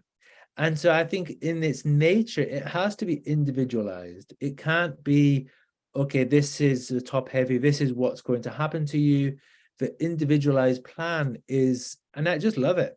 I remember some examples of, for one elderly gentleman, this is quite cultural, but I'm not sure, underwear, men's underwear. One of this elderly gentleman, he said he hates Y-fronts, right? Quite tight pants, and he always prefers boxer shorts. And so that was his one thing he wanted in his advanced care directive. He said, I never want to wear this type of underwear. And it was just quite empowering that he was so open and able to express that. And I know that's a very small example, but I think it just shows you how everything, the advanced care plan is individual by nature. And the certain questions what we ask, there's no right answer to them. And so I think we can't do advanced care planning without it being individualized. Okay, thank you, Dr. Dave. Yeah, personalized medicine is like the future, right? It's like for any kind of disease. Yeah, we Okay. had anticipatory and advanced care plan. It had a wee bit of confusion. It's quite a complicated term, so I think we're trying to move a bit more to future care planning. Future care planning. Okay, thank you. Yeah. So another question is from Fauzia from Indonesia. Like, how can we prevent the side effects of chemotherapy drug effectively in patients with cancer treatment? Okay, so again, that's quite a specific question. And again, it's kind of coming from quite an oncological viewpoint. So it depends on the chemotherapy drug. And again, that I'm not sure. Obviously, we've got the family medicine rule, but I would actually say that is a responsibility of a person prescribing the chemotherapy. Because it tends to work best when we give it at the same time as the chemotherapy and continue it on. So if you've got a patient contacting you saying, I'm on chemotherapy, I'm still having these symptoms, for me, that's kind of a failure of a system, because they should have been given this beforehand. So obviously what they're kind of normally looking at is nausea and vomiting are obviously the big ones. And so what they should be doing, they should be getting the suitable treatment from the very beginning, whether it's steroids, whether it's ondansetron, metoclopramide, or the different antiemetics. So I'm not sure of a role of family medicine. If family medicine are involved, I think there's been a breakdown in what's happening, and it should be going back to the oncology team, if I'm honest. Okay. Oh yeah, it depends. It should be in the preparation for before the chemotherapy, right? Okay, Yeah. thank you. For I think how many minutes do we still have? I forgot about the time. Okay, maybe one more question is from wait.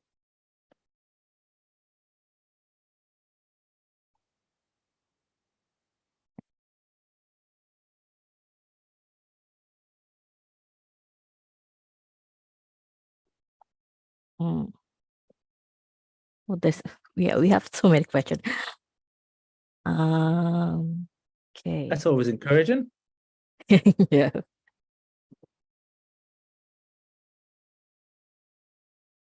Yeah, from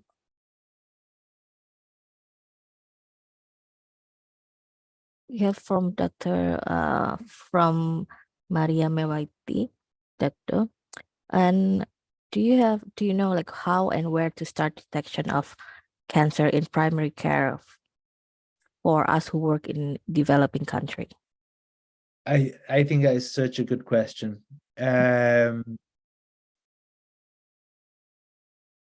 And it's a really difficult question, if I'm being honest. From my experiences of Mauritania, because I think it depends on the treatment as well. Because obviously, I think the advantage of palliative care is that we apply it to everyone and in every context. And so I think doing palliative care is very straightforward. And it also takes into account, okay, well, what resources do we have and what can we do? So palliative care, for me, is quite straightforward, and it's nearly like a human right, I think, which is accessible to all. But when we talk about cancer detection, we get into that issue of what can we do about it? And I think it's about identifying things. It nearly you have to identify things even earlier in developing countries because of the treatment options being so fewer, and that timeline being so longer to organize the treatment. So, for example, in Scotland, we might talk about a 2 or 3 week wait to get seen by a specialist, or maybe even like within 6 weeks, you could have treatment and surgery. But whereas in a developing country, that might be longer. So in some ways, it's even more challenging. And I think I would always go to the patient. And as I said before, we've got the national screening things, which take a lot of resources. But I think coming back to having that consultation style where the patient is open and honest and able to express themselves in a way for you to identify symptoms of possible cancer, I think is a way forward. But again, it then becomes challenging because, okay, well, if this is cancer, how much do I ask that patient to invest financially in diagnosing it if I suspect they wouldn't be able to afford the treatment? And again, I have to say, I feel even when I was working in Mauritania, it's a challenge. And it's a challenge what you have to face day by day, and also person and patient by patient, because it so much depends on their context.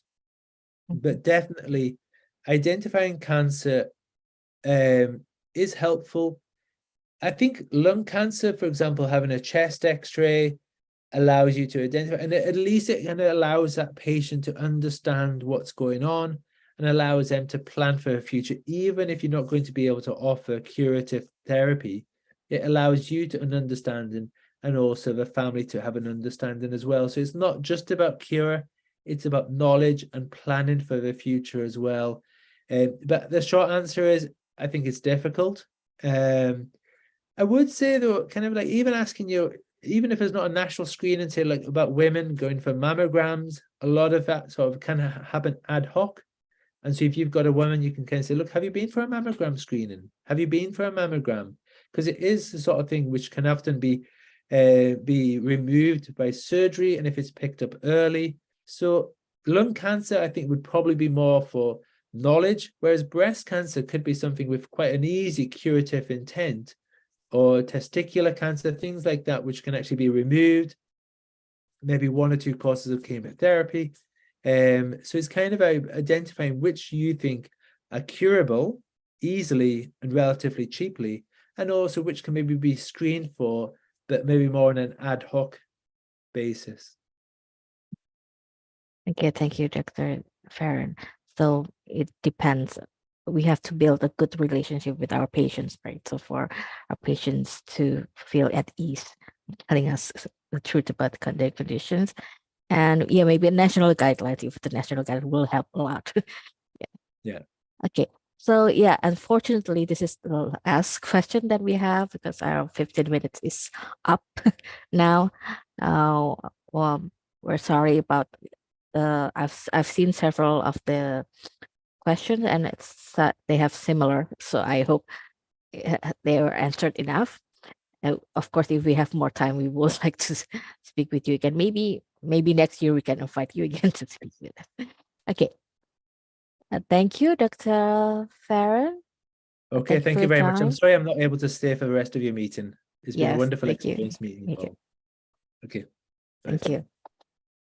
Okay, now we have a 10-minute break before our next 3 speakers. So yeah, for the audience, you have 10 minutes before we start the next session. Yeah, you can have a bathroom breaks, or you can make tea or something to prepare yourself for the next sessions. Our wonderful speakers also you have a break before our sessions. So yeah, we can't wait to hear about the next speakers. Thank you, and yeah, we meet again in 10 minutes.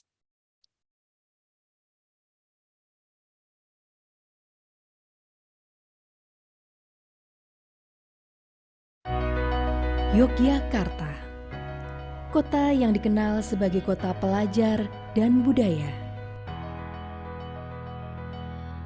Pada tahun 2009, UKDW mendapatkan izin pendirian program studi pendidikan dokter.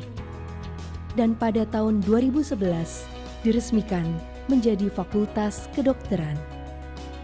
Aktivitas pembelajaran dilaksanakan di Kompleks Universitas Kristen Duta Wacana, terutama Gedung Logos lantai 2 sampai dengan lantai 7.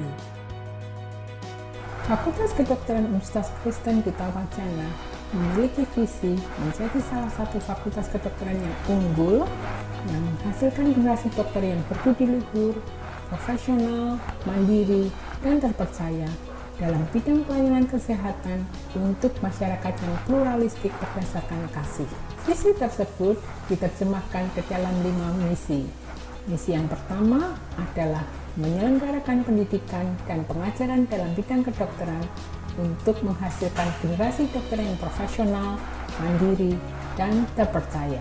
Misi kedua adalah melaksanakan riset dan menerapkan hasil riset kedokteran agar tercipta dan terbina sivitas akademika kedokteran yang unggul dalam inovasi dan diseminasi ilmu pengetahuan dan teknologi kedokteran. Misi ketiga, melaksanakan kegiatan pengabdian dalam bidang kesehatan untuk masyarakat yang pluralistik berdasarkan kasih. Misi keempat adalah membangun institusi yang unggul dan kompetitif menuju medico-preneurial faculty. Misi kelima, mengembangkan sivitas akademika yang mengacu pada nilai-nilai kedutawacanaan, nilai moral spiritual, dan etika profesional. Untuk mencapai tujuan pembentukan Fakultas Kedokteran sesuai dengan visi dan misi fakultas, kami menyusun kurikulum yang diperbarui setiap 4 tahun dan mendukung implementasinya dengan sumber daya manusia, sumber daya alat, sumber daya informasi, dan ruang pembelajaran yang memadai. Memenuhi kebutuhan administrasi pendidikan seperti registrasi, pengurusan praktikum lapangan, maupun skripsi, pegawai pendukung akademik siap melayani mahasiswa dengan sigap. Fasilitas sumber daya alat dan ruangan tersedia untuk mendukung pembelajaran.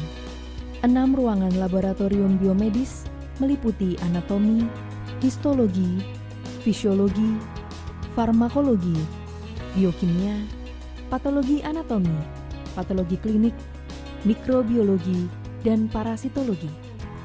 Ruangan tutorial, sejumlah 10 ruangan, terletak di Gedung Makarios.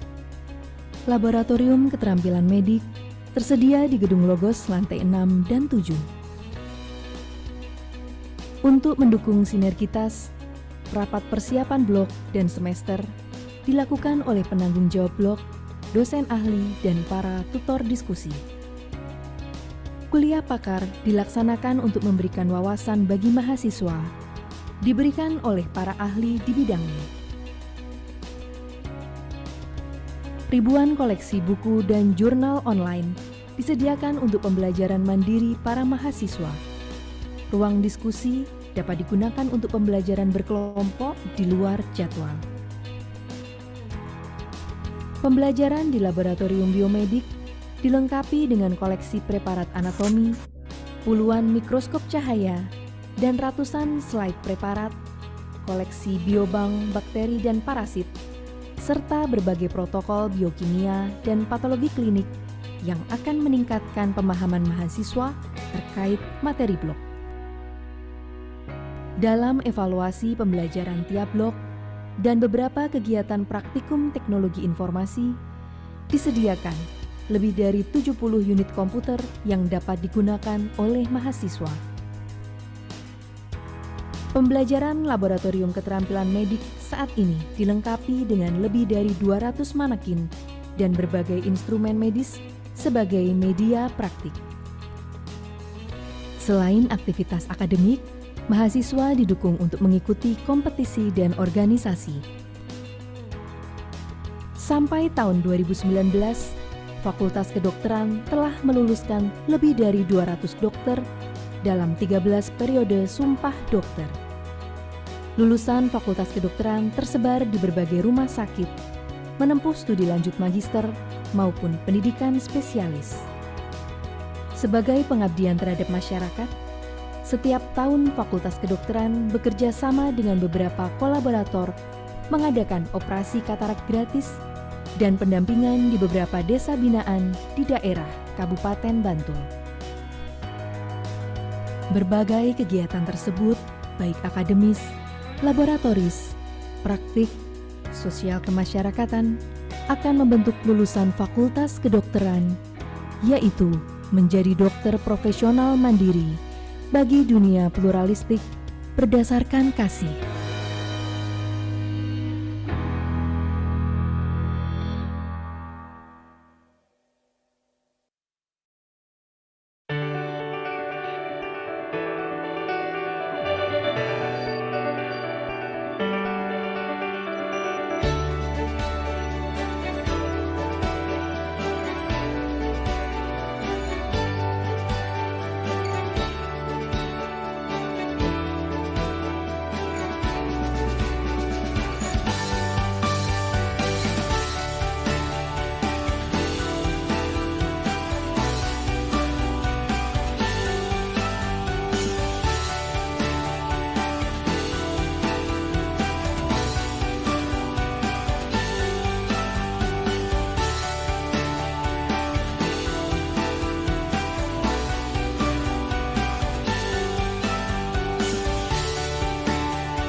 Okay, welcome everyone. We meet again after the 10-minute break. Now we would like to start with our 3 guest speakers. Okay, for the next 60 minutes, we will listen to presentation from our 3 speakers, and after that, we will have a Q&A session. Okay, we would like to welcome our next speaker for the first session, Dr. Wiwi Probowati. She's an internist and also a consultant for hematology and medical oncology, and she got her medical degree from the Faculty of Medicine Gadjah Mada University in Indonesia in 2003, and she also got her internist degree from the Faculty of Medicine Gadjah Mada University in 2015, and she's just finished her consultant of hematology and medical oncology from Gadjah Mada University in 2020. She has written numerous publications and spoken in many conferences about hematology and medical oncology. Now she serves in Bethesda Hospital and Bethesda Lempuyang Wangi as internist and consultant. For the next 20 minutes, Dr. Wiwi will talk about what GPs or general practitioners need to know about chemotherapy side effects. Dr. Wiwi, the time is yours. Thank you, Dr. Mitra, for the introductions, and good afternoon, everyone, and all participants in Indonesia, and good morning for all participants in UK and at the other country. Yeah, and thanks to respected Dean of Wacana Christian University, Dr. Maria Wijado, and the committee. Thank you for this time. And at this time, I want to share about chemotherapy side effect, yeah, and we just listened to Dr. Dave lecture that it's how good cancer awareness in the UK, yeah, and it's a very important if we can apply to Indonesia, yeah, for like a mammography screening, like a PSA screening, or like a colonoscopy, yeah, for screening of colorectal cancer or other cancers, yeah. How important it's to impact to better life and to reduce the mortality in our country. Okay, and I'll continue for the sharing cases and the share about my background. Wait a minute, I want to share the screen.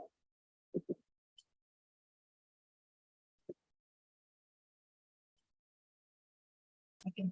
In this time, I want to share about what general practitioners need to know about chemotherapy side effects.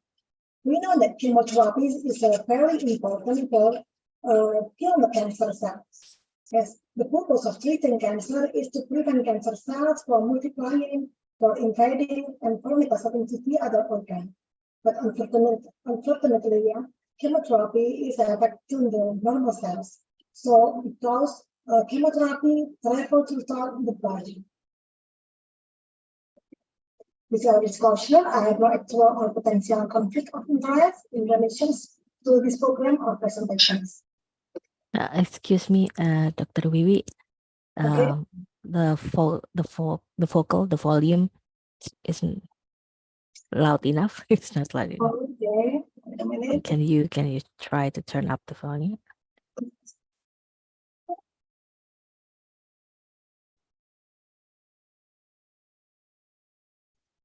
Oh, Okay. I'm sorry. Maaf, suaranya kadang apa? Naik turun, suaranya naik turun. Okay. Yeah. Okay, I continue tadi. You can hear me well? Yes? Yeah. I'm sorry. Yeah, It's better? a little. It's a little better. Okay. Okay, and I'll continue the sharing. Yeah, outline of this topic is the first is general classification of chemotherapy for cancer patients, and the second is minor side effect of chemotherapy, and the third is emergencies in cancer patients receiving chemotherapy. In this slide, we know that cancer treatment option is several, and we can choose depends on the hematologic malignancies or solid malignancy. It depends on the tumor. It depends on the cancer. And we can choose the appropriate for the treatment cancer. One of them is hormone therapy. Hormone therapy is a one cancer treatment kind that use endocrine hormone, or it's called endocrine therapy. It usually used in breast cancer, hormone receptor positive, or in cancer of prostate cancer. And surgery is the conventional or traditional options for cancer treatment. The surgery is very, very important because it's removal by a tumor immediately. And chemotherapy is the first bone marrow transplantation. Bone marrow transplantation is an option cancer treatment that can use in hematological malignancy like leukemia or multiple myeloma or Hodgkin lymphoma or acute lymphoblastic leukemia. And the chemotherapy is immediately impact. It's traditional too, but it's conventional too, but it's very important because immediate impact for shrinkage tumor or killing cancer cells. And the target therapy is a drug that targets specific genes or protein that helps cancer cell survive and grow. And the radiation therapy is radiotherapy is a cancer treatment kind that use high radiations for shrinkage the tumor or for cure the cancer cells. And the newest one is the immunotherapy. Immunotherapy is a kind of cancer treatment, the newest that enhance immune system to fight cancer, especially lymphocyte T cell. The immunotherapy consists of immune check inhibitor or vaccine cancer or antibody monoclonal. This slide says about classifications of chemotherapy drug. There are anti-metabolite, there are alkylating agents, corticosteroid, nitrosourea, and topoisomerase inhibitor, and anti-tumor, antibiotic, and mitotic inhibitors. You know, the anti-metabolite is works by prevent cancer cell from making genetic materials. It consists of capecitabine, mercaptopurin, and citarabine, decitabine, fludarabine, and etc. And alkylating agents is the agent that damage cell DNA of cancer cell, prevent cell from dividing. The example of alkylating agent is bendamustine, busulfan, carboplatin, chlorambucil, cisplatin, and cyclophosphamide, and etc. And the other classifications chemotherapy drug is topoisomerase inhibitor. The topoisomerase inhibitor, it works to inhibit enzyme. It's called topoisomerase, and consists of the drug is irinotecan, topotectan, etoposide, and nitoxantran. And the anti-tumor antibiotic is like daunorubicin, doxorubicin, epirubicin, idarubicin, and valfurubicin. And there are mitotic inhibitors too. In mitotic inhibitors, it's about chemotherapy drugs derived from a plant. Yeah, maybe in Indonesia we can see tapak dorong. Yeah, it's from mitotic inhibitors to make them in mitotic inhibitors like vinblastine, vincristin, nab-paclitaxel, and docetaxel. And the other chemotherapy drugs is like all-trans retinoic acid or ATRA, arsenic trioxide, and asparginase, eribulin, hydroxyurea, mitoctan, and etc. Yeah, and corticosteroid is a part of chemotherapy drug too because it can kill cancer cells, yeah, or stop the dividing cancer cells. And nitrosoureas is consists of carmustine, lamustine, and streptozokine. Okay, cancer drugs is interfere cell cycle cancer cells. Yeah, we know that cancer cell cycles is consists of four phases. Yeah, it dividing into part. The one is interphase. Interphase is consists of G1, S, and G2, and the other part is mitosis. The G1 in this part, the phase of G1 is biosynthesis of RNA protein and mainly carried out to prepare for the DNA synthesis in the S phase. And the part of S phase, this is the most critical phase of the cell cycles, period of beginning to completion DNA replications. And at G2 phase, it period from completion of DNA replication to beginning of mitosis. And the mitosis consists of three phases. There are prophase, metaphase, and telophase. And this is the drug that work in every phase. In mitosis, the drug is worked in that mitosis phase is microtubule inhibitor like paclitaxel and vinca alkaloid like vinblastine and vincristin. And the phase of G2, there are drug chemotherapy that works in this phase. There are alkylating agent like nitrosourea. And at S phase, at DNA synthesis, this is so many chemotherapy drug that works in this phase, like antimetabolite, cladribine, citalabine, fluorouracil, hydroxyurea, and methotrexate, and mercaptopurine, and thioguanine. And at this phase of G2, there is a pleomycin and etoposide that works a block of G2 phase. After we know about chemotherapy drug and classification of chemotherapy drug and how mechanism effect of chemotherapy drug, we will know about minor side effect of chemotherapy. We know that chemotherapy is affected by stop blocking, prevent cancer cell from multiplying, invading, and metastating to the other organ. But chemotherapy also stop for dividing in the normal cells. So the chemotherapy have a side effect of the body. At this picture, we can see that there are high yield side effects and common clinical side effects. The high yield chemotherapy side effect is like ototoxicity, cardiotoxicity, and we can see at the picture of the body. Yeah, we can make it simple.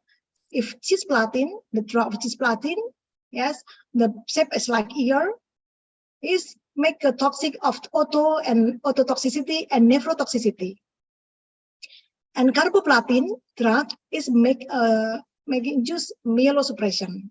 Yeah, myelosuppression in this case is make a neutropenia, leukopenia, anemia, and thrombocytopenia.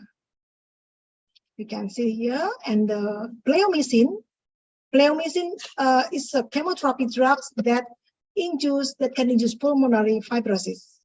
And the doxorubicin and trastuzumab is the drug that known as heart cardiotoxicity.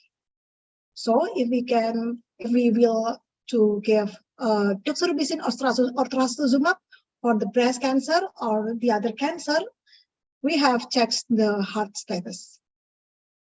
Is it okay or not?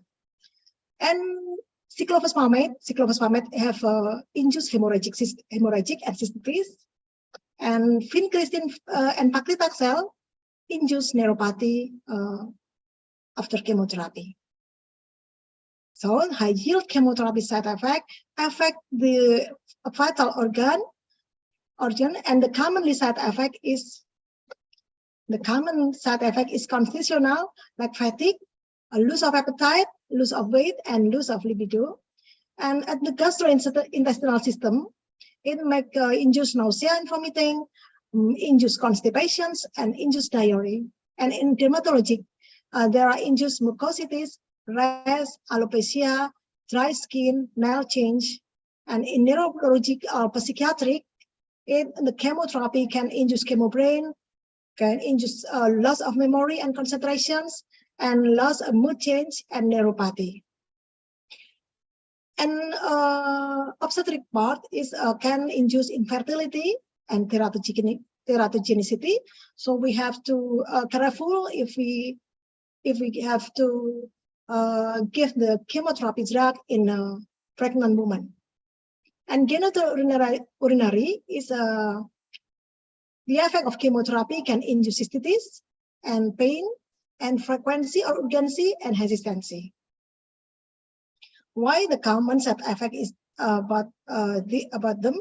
Because chemotherapy affect the normal cell that high multiplying, and high multiplying or dividing cell is in bone marrow and mucosa or in other organ. Yes, this picture is about late side effect and the toxicities and acute toxicities. The blue color is a late toxicities and the pink one is acute toxicities. The acute toxicities is happen in hours or until 5 days after chemotherapy is given.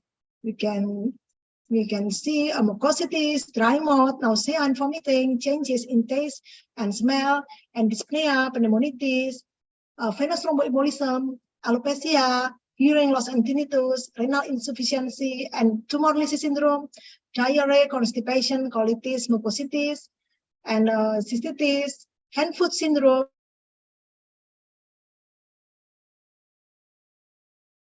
suppressions, febrile neutropenia, infection, anemia, bleeding risk, and venous thromboembolism is a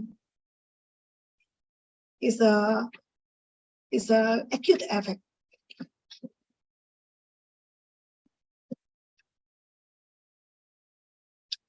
Okay, this is a general adverse effect in anti-cancer drug that we will talk about. This is the first is nausea, vomiting, and the second immunosuppressions, oral mucositis, alopecia, and neuropathy. Okay, first we talk about chemotherapy-induced nausea and vomiting. Why chemotherapy-induced nausea and vomiting? Its prevalence is about 80%. Yeah, and the chemotherapy that given is induce vomiting center or chemoreceptor trigger zone in hypothalamic, and then chemotherapy trigger zone, it can release substance P, and then release NK or neurokinin 1 receptor, and then induce chemotherapy induce nausea, vomiting. And the peripheral pathway, it is the central pathway predominant in the delayed phase of CIN phase. Delayed phase is a chemotherapy-induced nausea, vomiting that happen after given chemotherapy, and primarily in the brain. And peripheral pathway is predominantly in the acute phase of CIN phase or chemotherapy-induced nausea, vomiting. It happened before 20 hours after chemotherapy drug is given, primarily in the GI tract or gastrointestinal tract. The chemotherapy induces the enterochromaffin cells of GI tract release, and the GI tract enterochromaffin release makes interfere the vagus nerve and release serotonin release, and then release 5-HT3 receptor, and then induce chemotherapy, induce nausea, vomiting, and nausea, vomiting ini is happening. You know, chemotherapy drug induce nausea, vomiting. What is it? High moderate. There are high moderate and minimal hematogenic. Excuse me, Dr. Wiwi, we have 5 more minutes. Oh, sorry. So many slides. Okay, that's okay. 5 minutes. Okay, I will. rapidly. Emetogenic risk, this is high risk, yeah, like carboplatin, carmustine, cisplatin, and etc. And moderate risk is like bendamustine, carboplatin, and etc. And this is maybe we can answer the questions, yeah. What we do if it happened chemotherapy-induced nausea vomiting in high emetogenic, we can give 4-H3 receptor antagonist plus dexamethasone and aprepitant. And in delayed MSS and ND2, we can give dexamethasone and aprepitant. And in moderate, we can give 5-H3 receptor antagonist and dexamethasone and plus aprepitant or anthracycline cyclophosphamide combinations. Okay, we can see at this table. And this is a guideline summary for ASCO, ESMO, MASCC, and NCCN. We can use the guideline for prevent or for relieve the chemotherapy-induced nausea vomiting. And this is chemotherapy-induced alopecia. Its incidence is about 65%. It's a common location. Hair loss is reversible. Occurs after 3 or 6 months after chemotherapy is given. And permanent alopecia can happen in after the chemotherapy of busulfan and cyclophosphamide. This is the chemotherapy-induced alopecia, but prevention and treatment. And treatment, we can give minoxidil topical and oral, and prostaglandin F2 alpha analog, spironolactone or antioxidant. And cytotoxic agents and hair loss is like this in detail in this table. Adriamycin, daunorubicin, and etc. And the chemotherapy effect is to myelosuppression effect too, yeah, because bone marrow is the part of the cell that's so fast in multiplying or dividing. So the chemotherapy can induce myelosuppressions. There are neutropenia, thrombocytopenia, and anemia. And this chemotherapy dose delay if it happened thrombocytopenia, the neutropenia makes a fatal effect because it can happen febrile neutropenia, and anemia makes a fatigue, tachycardia, dyspnea, and it can increase morbidity, mortality, and healthcare costs. This is the drugs can induce drug-induced neutropenia, like doxorubicin, cyclophosphamide, docetaxel, paclitaxel, and etc. And this is management of anemia in cancer is like anemia in general. If hemoglobin level is under 10, we can give a transfusion. If we have to give chemotherapy immediately. And chemotherapy-induced oral mucositis is a very frequency of happen, and the prevalence is about 80 to 90%. This picture is about chemotherapy-induced oral, and this is the grade. This is the worst mucositis in the extent that elimination is not possible. And this is a treatment option of oral mucositis. We can give mouthwash, antimicrobial, like chlorhexidine mouthwash, oral coating agent, or cryotherapy with ice chip, and anti-inflammatory drug. Okay, and this is chemotherapy-induced peripheral neuropathy. It's a very not rare, but it's frequency. So frequency, but the prevalence is about 80% to chemotherapy-induced peripheral neuropathy. And the treatment option of chemotherapy-induced peripheral neuropathy, this is from ASCO guideline. We can give duloxetine or tricyclic antidepressant, anticonvulsant, topical products, NSAID or opioid, we can choose. And the non-pharmacologic treatment is chemotherapy dose reduction or discontinuation of chemotherapy agent, and acupuncture, physical activity, and messaging affected area. This is the treatment options of chemotherapy-induced peripheral neuropathy. And we will know about emergencies in cancer patients receiving chemotherapy. It's a clinical conditioning resulting from metabolic, neurologic, cardiovascular, or hematologic and infection change caused by cancer, or its treatment by requires immediate intervention to prevent loss of life. This is the metabolic oncology emergencies, consists of tumor lysis syndrome, febrile neutropenia, sepsis and septic shock, and disseminated intravascular coagulation, hypercalcemia, and SIAD syndrome of inappropriate antidiuretic hormone secretions. And the structural oncologic emergencies is a spinal cord compression, superior vena cava syndrome, and cardiac tamponade. And we knew that febrile neutropenia prevalence is very highly, is about 70 to 80% of chemotherapy.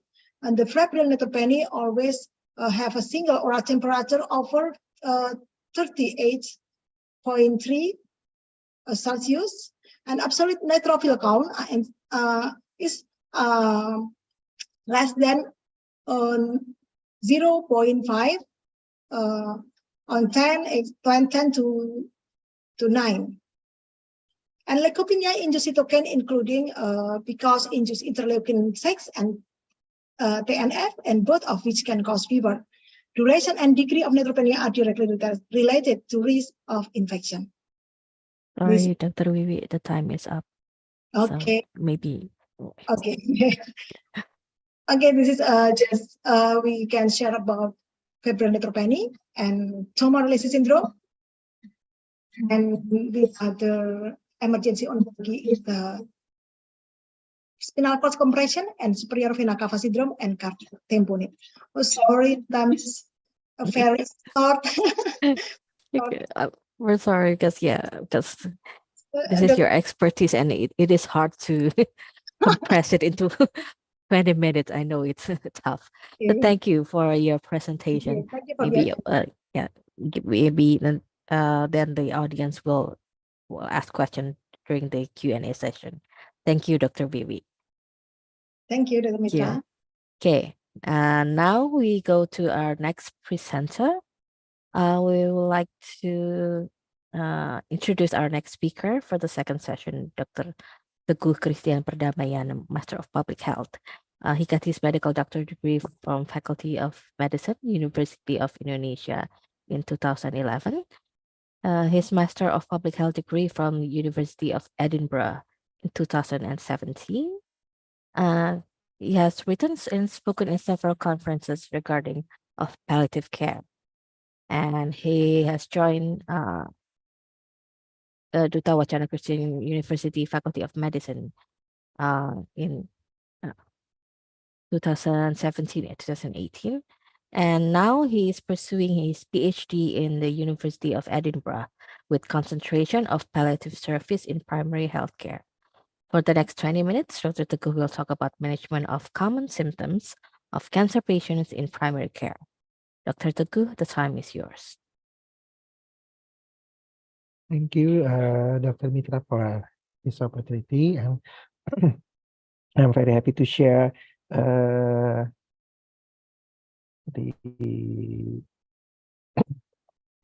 little bit of my experience, and also as a GP, how to support the patients, and also if like we are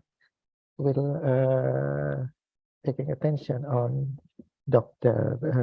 Viren presentation earlier, sorry, about rehabilitation, like GP itself can help the specialist at the hospital how to help the patient to be in more fit condition before they go take the chemotherapy.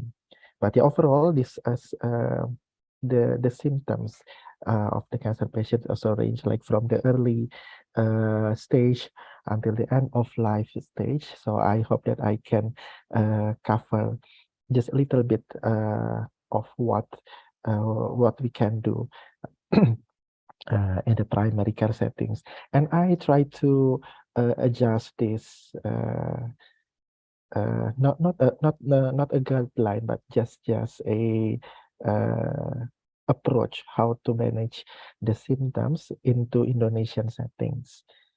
So if you have your slide, I mean, if you have your Zoom, but I don't know about in the YouTube, you can raise your virtual hand if you are unsure about treating the symptoms of patients with cancer in primary care, doctor, yeah, you can start now. Maybe someone who's unsure, yeah, because Dr. Wiwi already mentioned about the complex symptoms, the complex side effects of cancer patients. Okay, so some of you has raised your hands. I believe maybe some others also experience the same uncertainty, but quite hesitant to raise your hand, but that's fine. Yeah.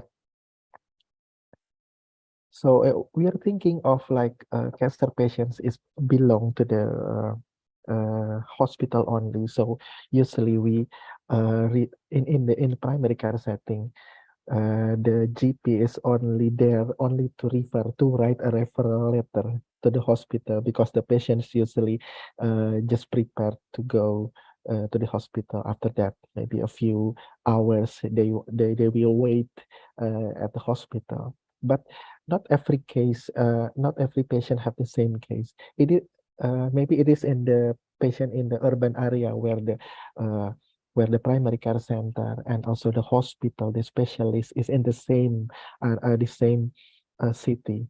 But can you imagine, like, if you live maybe I heard some of you come from, I heard Bojonegoro. There is no large street and no large hospital with oncology treatment or cancer treatment. You have to refer your patients to maybe Semarang or Yogyakarta or other cities. But so after you refer, there will be a time that the patients will have to wait for the specialist and for the chemotherapy. So there's a time that you in your practice can give some support to the patients. And also sometimes the hospital and also the specialist is not quite easily reachable because they are so busy with so many patients and the burden. And the primary care settings, you can help with simple symptoms as long as you communicate well with the specialist.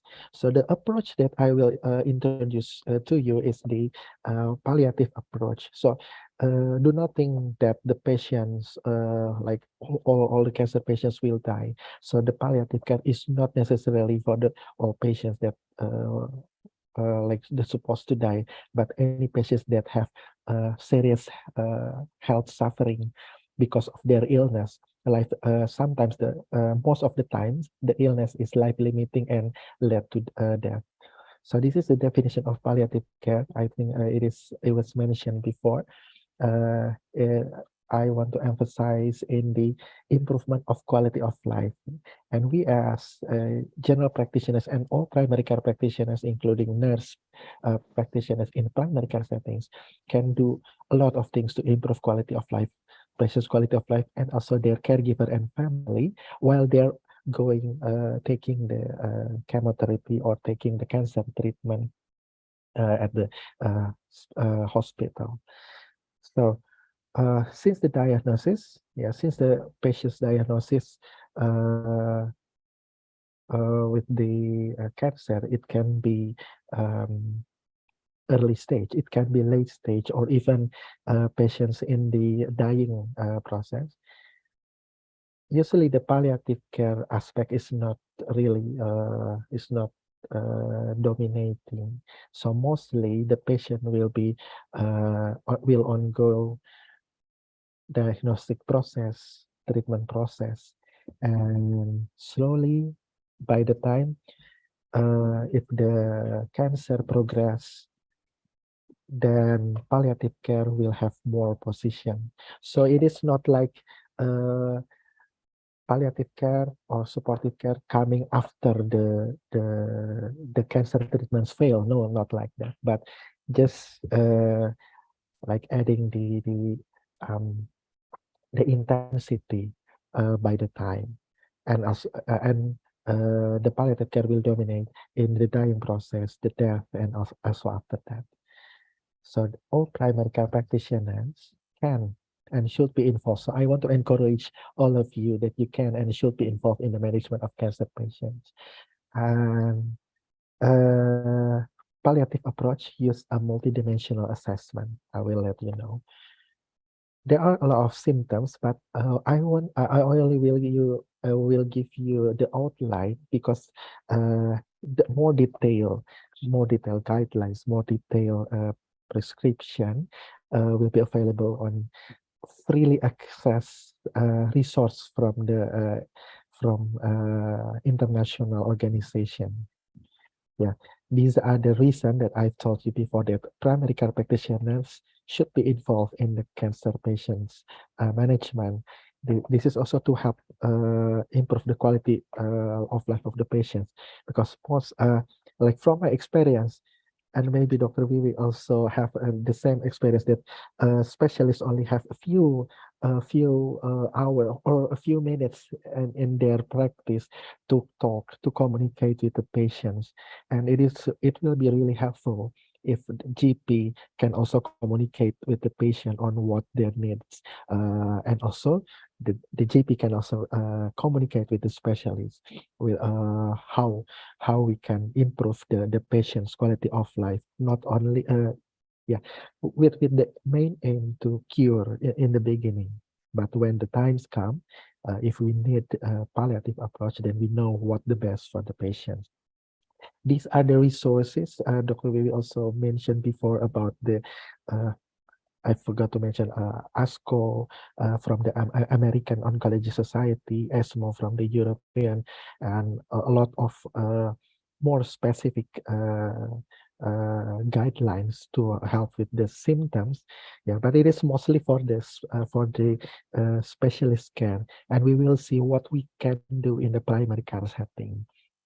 So the left one, the palliative care toolkit, is quite good. Yeah. That's in English, and we already have in Indonesian version in our faculty, and we can share for everyone who need it.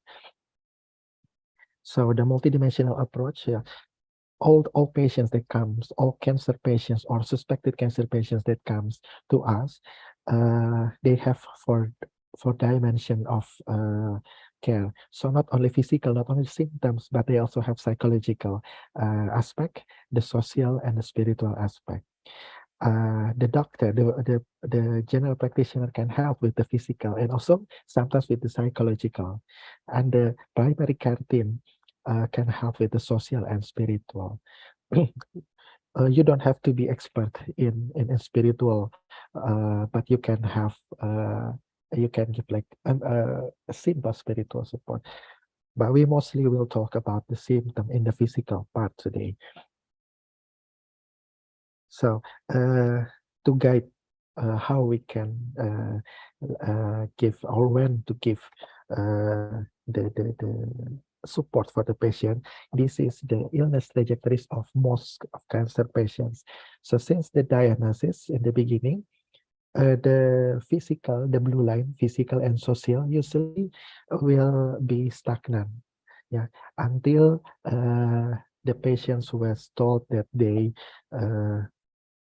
it's in the late stage, and then the treatment is not working, and the cancer is progressive, then it will go downward until the death. But you can see the psychological and spiritual can be like up and down. Usually down when the time of diagnosis. Of course, the patient will be so devastated when they hear the diagnosis of cancer, and then when return home, because they have to face the reality, and then we hope that the cancer can be cured and the patient in the remission. But sometimes the cancer can come again recurrent. So in the recurrent time, so the patient must be also experience down and in psychological and spiritual. So that's where we can give support. Mostly the physical, the symptomatic can be present at any time in the progression. Yeah. How we can do the management of the symptoms? So first we have to assess Yeah, there are a lot of tools for assessment. I will introduce you one of the tools assessment for the cancer patients. This is the supportive and palliative care indicators tools. When we see the patient, and then we can identify whether the patient needs supportive and palliative care from us, from the actually not only from the GP, but from the palliative care perspective. Like if they have unplanned hospital admissions, or the performance status, sometimes we measure with Karnofsky is deteriorating, and also they need support, or even the carers, the family needs support, and there are progressive weight loss, underweight, low muscle mass that cannot be regained after the treatment, and then persistent symptoms, or even the patient and the family ask for supportive and palliative care. And specifically for cancer, yeah, if we see there is a functional ability deteriorating, yeah, because of the cancer progressively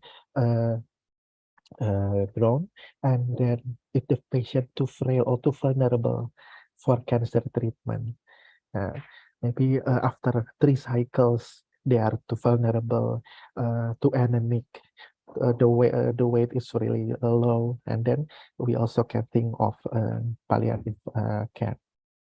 Okay, and for the symptoms after the assessment, simple the simple guide for everyone is we can treat, care, and prescribe. Yeah, the treatment aspect usually is in the specialist competence. Of course, the cancer and also maybe complicated infection. Usually, the treatment here is the cause, and also related to hospitalization. So don't worry about this. Yeah, but what you can do is care and prescribe something that you can treat at the primary care level. Care aspect here is mostly for the nursing, but it doesn't matter. Anyone who practice in the primary care can do that. So the main symptom is pain control. I'm sorry if I will be quite fast and quite rapid in explaining because of the time limitation, but you can access all of the details from the resources that I mentioned earlier. So for the pain control, the assessment, like the pain scales, simple, and usually it can be caused by the cancer itself, or can be the infection, the wound, the cancer wound, or even the other symptoms like constipation, or the other procedures like palliative radiotherapy. Simple care like gentle massage, hot cold compress. We can do this at home. We can educate the patient, and even the music therapy and prayer and religious cultural practice. So there are some research about this in Indonesian context as well, and it can help with the pain. So you can try this. And for the music therapy, of course, the slow music, yeah, not the hard rock music. So you have to choose carefully. And then for the prescription, you can start with non-opioid and then go to the opioid if you need it. So I try to adjust this into the Indonesian primary care setting. Excuse me, Dr. Teguh, Yeah. we have 5 minutes, Okay. minutes left. Okay. Thank you, Dr. Mitra. So the first one is the most important one. If you have paracetamol in your practice or in your local pharmacist, then you already give supportive and palliative care. So don't worry. So you don't have to think, oh, I have to need something more advanced. No, if you have paracetamol, then it's fine. And then if it doesn't work, then you can go to the next step. You can add codeine or tramadol, or the combination between codeine and paracetamol, or tramadol paracetamol. Yeah, depend on the assessment of the pain. And don't forget, if you started to prescribe opioid, then you have to prescribe a laxative and consider antiemetic as well. Yeah. So the details is in there. You can access this. However, for the step 3, so in the primary care settings within the BPJS, the National Insurance System, you cannot prescribe morphine and hydromorphone. But it is not that you cannot prescribe, but it is not covered, yeah, by the government, by the BPJS, so by the national insurance. But if you have any access, then you can give a strong opioid like morphine. But unfortunately, we don't have like what is it called, the modified release morphine. So mostly morphine available is for the act within a few hours and then lasts for 12 hours. So it is quite difficult to treat the patient who has breakthrough pain. Breakthrough pain means like they can have pain whenever. We don't know. So that's why the pain medication or the even for the opioid is given not only when the patient is having any pain, but regularly, like 3 times or 4 times a day. So we prevent the pain to be overwhelmingly disturbing or having negative effect to the patient. So maybe the patients will have still have pain, but they can bear the pain. So not too painful. Yeah. So that's the principle of giving pain medication. The other symptoms, I think, I can give this the access to the guidelines, and these are the medicines that are readily available in Indonesian primary care settings, and it's quite easy to prescribe. So don't be afraid. Yeah, you still can give support for the patients. And also, I want to remind that you have a powerful medication that really helpful with many conditions. Yeah, in patients with cancer patients, mostly the patients in and out of life care. It's dexamethasone. It can help with pain. It can help with breathlessness, or dyspnea, or antiemetic. Yeah. But the most important one, stop if it shows no benefit. So don't use it too long. Yeah. Okay. So the last one, I think the most important for all GP or primary care practitioners, what to do next?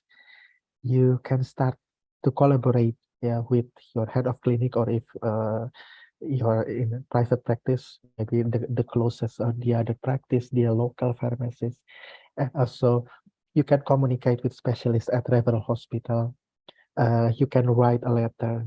What have you been giving to the patient for the symptoms? Yeah, and also the community. Sometimes there are communities that help with support for the patients.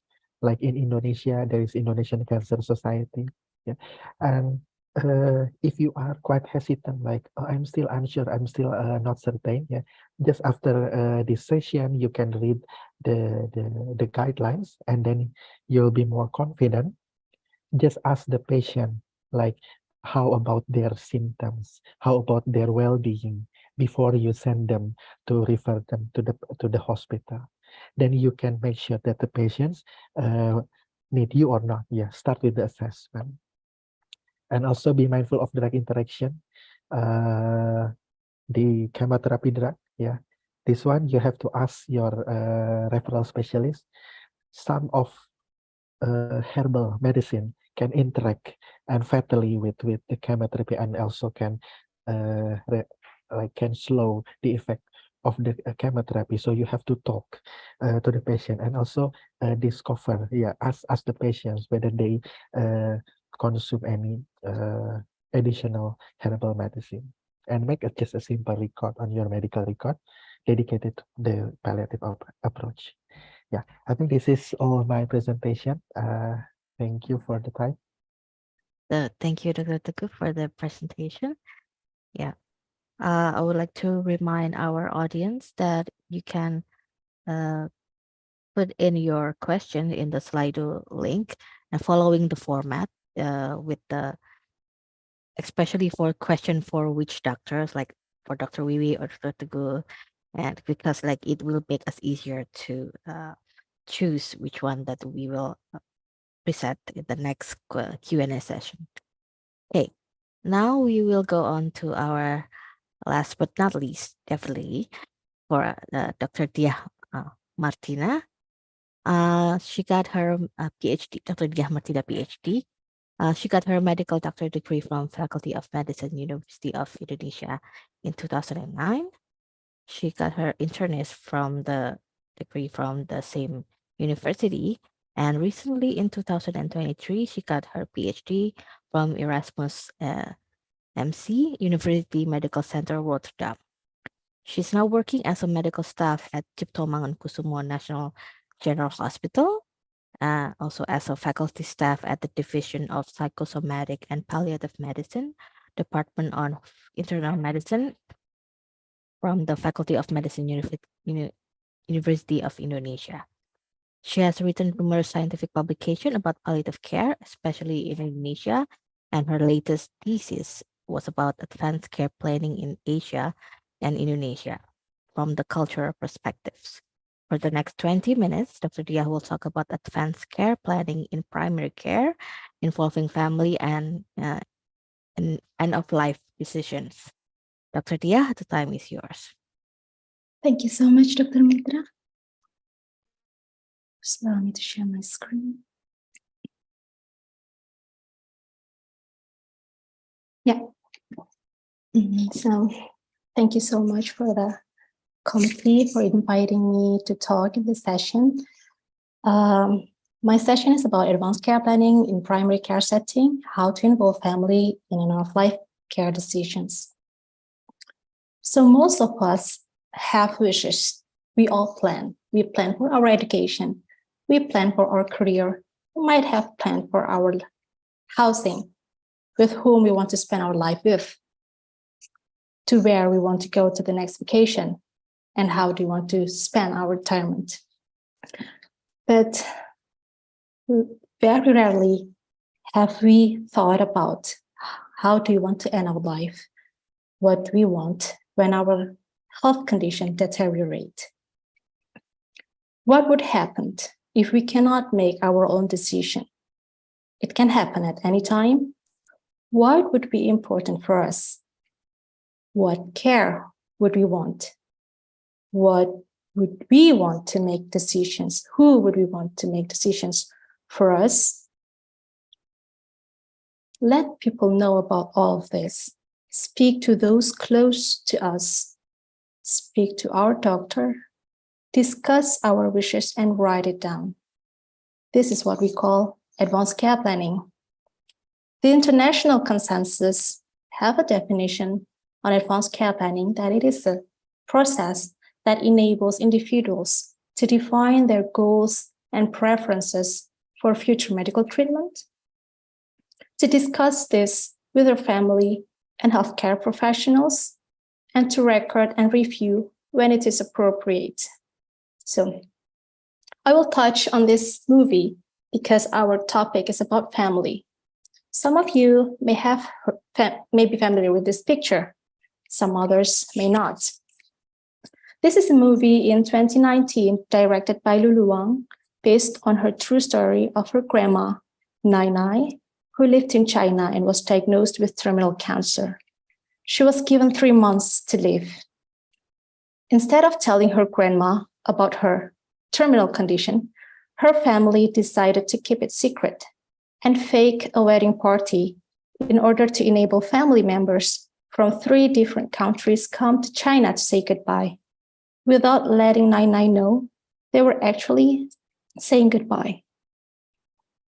So little Nai Nai, or the younger sister of Nai Nai, told to Lulu Wang, "There's a Chinese joke.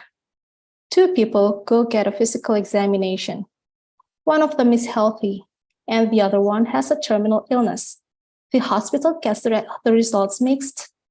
The healthy person got to know he had terminal prognosis and vice versa. Eventually, the healthy person ends up dying while the sick person ends up living. It's not really funny for a joke, but what we can take from this story is that the belief that it's not the illness that kills, it's also the anxiety. We should give Nai joy, not worry. And this is the scene that eventually underlie all of these motives. Luluang's uncle said to Billy, which is Luluang in that story, Billy, you moved to the West a long time ago. You think one's life belongs to oneself. But that's the difference between the East and the West. In the East, a person's life is part of a whole, family, society. It is our duty to carry this emotional burden for her. This story might be disturbing for many people in Western countries, but in Asia, particularly in Indonesia, Nai could be our friend. Nai could be our neighbor. Even Nai could be us. So I want to talk about how advanced care planning in Asia, including in Indonesia, can be different. The philosophy of advanced care planning was raised from Western context on patient autonomy, informed decision-making, truth-telling, and control over the dying process. All of these might not necessarily be relevant for Indonesia and Asia, where self-determination is not always valued, where collectivism often causes people to value social harmony more than individual autonomy, where medical paternalism and social hierarchy leads to deferral of decision-making to families and healthcare professionals, where preference for implicit communications often happens, where elderly have low level of autonomy and there is a reluctance of proxy appointment to indicate their favorite family member. Therefore, there is a declaration in 2019 saying that we need to modify the current advanced care planning approach into a culturally relevant approach for Asian, including Indonesians. I won't be telling you in detail about what we have done, but our studies in Indonesia show that advanced care planning in Indonesia needs to acknowledge the value of social harmony and social hierarchy, that family involvement is essential, that support to family members may facilitate patient engagement, that it needs to be respectful to indirect norms of communication. The use of metaphors is appreciated, where the focus needs to be on the value exploration, and we need to follow individuals' readiness. That we need to be respectful to patients' belief, whether it is religious or non-religious, and patients' preferences for their role, the timing of advanced care planning initiation, and whether or not ACP should be documented. So I will touch on this a bit, where advanced care planning has evolved, not necessarily focusing on documentation only, but more to the discussion process and the value exploration process. Why primary care? Primary care is accessible. Primary care is the practitioners have long-standing relationship with patient, which is necessary for a trusting communication, such as advanced care planning. Primary care operates in a familiar setting. They know patients' family, they know patients' resources and communities. Primary care practitioners can play a role as gatekeeper to make sure that continuity of care is relevant to patients' wishes and preferences. So the first thing to do is to assess the mental capacity. There are over 19 tools, the best among which is aid to capacity evaluation. These tools can help us to assess mental capacity of the patient by assessing whether can they communicate a choice, can they demonstrate understanding of the situation and consequences, can they talk about the why and the reasoning to support choices, and are the decisions consistent over time? So the next step after confirming that the patient is mentally able, start the communication. And I need to remind you to not forget these 5 foundational communication techniques, which are active listening, facilitation, appropriate use of silence, the use of empathetic statements, and checking understanding. I'm sorry, I need to plug my laptop for a while.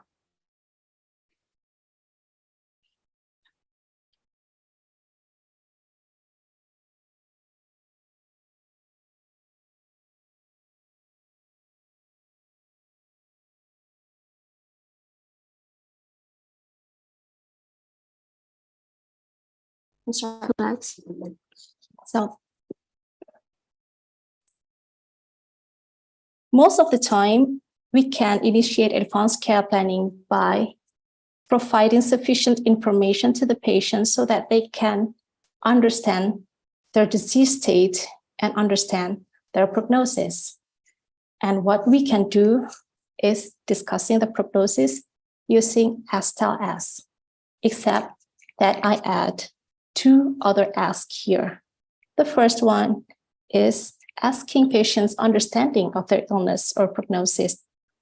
So we need to start where they are. We need to understand where they are now. We can ask, what's your understanding of what has been happening with you, or if we talk with a family, with your loved one, or if the cancer is progressing with the cancer. The second ask is asking permission. Would it be okay if we talk more about what may lie ahead or what to expect from this illness? We can also ask, I'd like to talk about what lies ahead with your health. Would that be okay? The third one, asking information preferences. How do you like to hear medical information? For example, are you somebody who wants to know all the details? Or do you prefer just getting a sense of the big picture? How much do you want to know about the likely course of this illness? You can also ask, some people want lots of details, some want the big picture, and others prefer that I talk to their family. What are you, or what would be best for you? Points to consider. Our study in Indonesia among cancer survivors shows us that among cancer survivors, there are differences in preferences to know different medical information. And what I want to point here is that although more than 50% want to know about their medical therapy in the end of life, healthcare proxy, what matters in the end of life, less than 50% wants to discuss about resuscitation, wants to know about that, and wants to document about that. So what if the patients don't want to know? The first one, try to elicit and understand why the patient do not want to know. We can ask, if you could help me understand your thought about why you would rather not talk about the future, it will help me know more about how to discuss other serious issues, for instance. And then acknowledge patient's concern. I know this can be difficult to talk about. This is a tough situation. I can see you are working hard to cope with this, so you can stay strong. I wonder if it could also be helpful to talk about some of your worries. And then make a private assessment yourself about whether knowledge of prognosis might change patients' current decision-making. This will help us negotiate for whether we want to do limited disclosure or clarify whether another person should receive the information. The key question for us here is, does the patient need the information right now? If the physician cannot identify a compelling reason to discuss prognostic information during this session, then we should follow patient's wishes not to discuss about that. We can also say, my experience is that people's interest in prognosis may change over time. And so I'd like to be able to check in with you again about this in the future. And you should feel free to tell me if you decide you want more information. Is that okay? Most of the time, the patient does not have to know the same day. However, in the exceptional circumstances when we believe that there is a compelling reason for discussing prognostic information and the patient does not identify someone else for us to discuss the information with, negotiating for limited disclosure is recommended. Start with a statement that explains why we think some information is needed. For instance, like this: I understand that you would rather not talk about prognosis today, and I want to respect that. And I also want to tell you that I see some reasons that prognosis is important for us to cover today. I think it might influence the decision you are thinking about. What do you think about that? Another. Excuse me, Dr. Tia, we have 3 more minutes.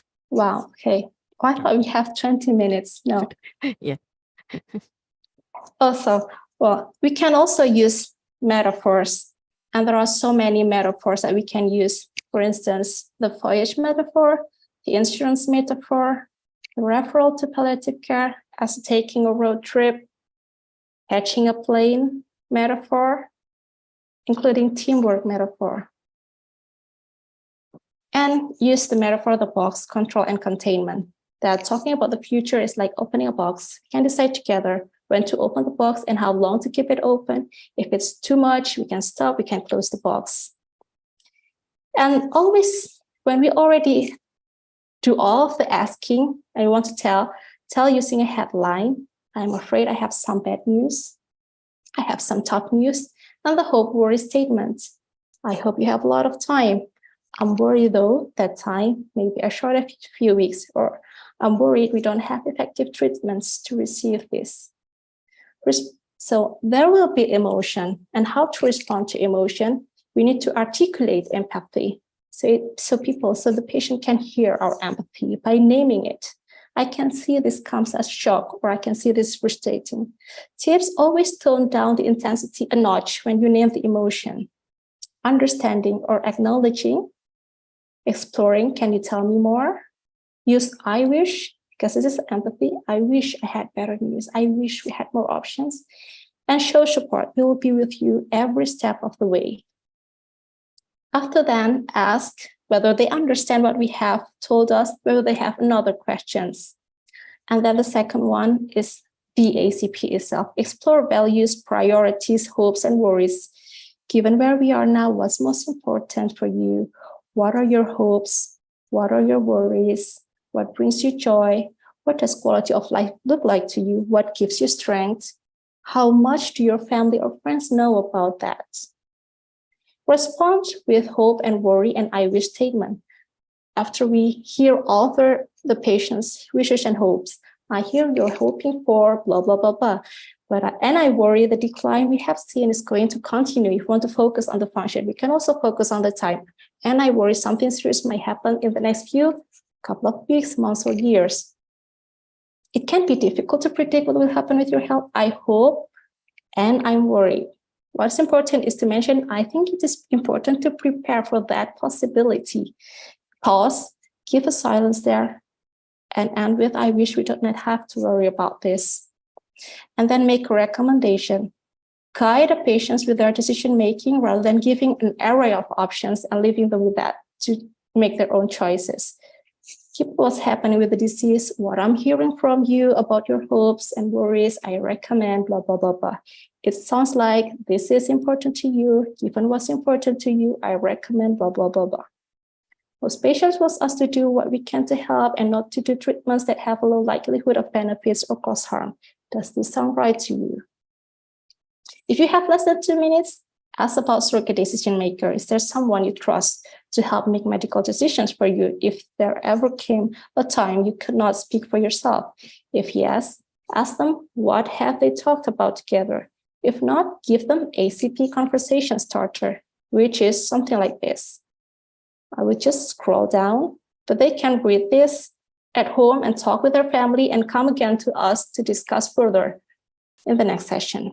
And this might be actually the most important of the session is when family does not allow us to let the patients know.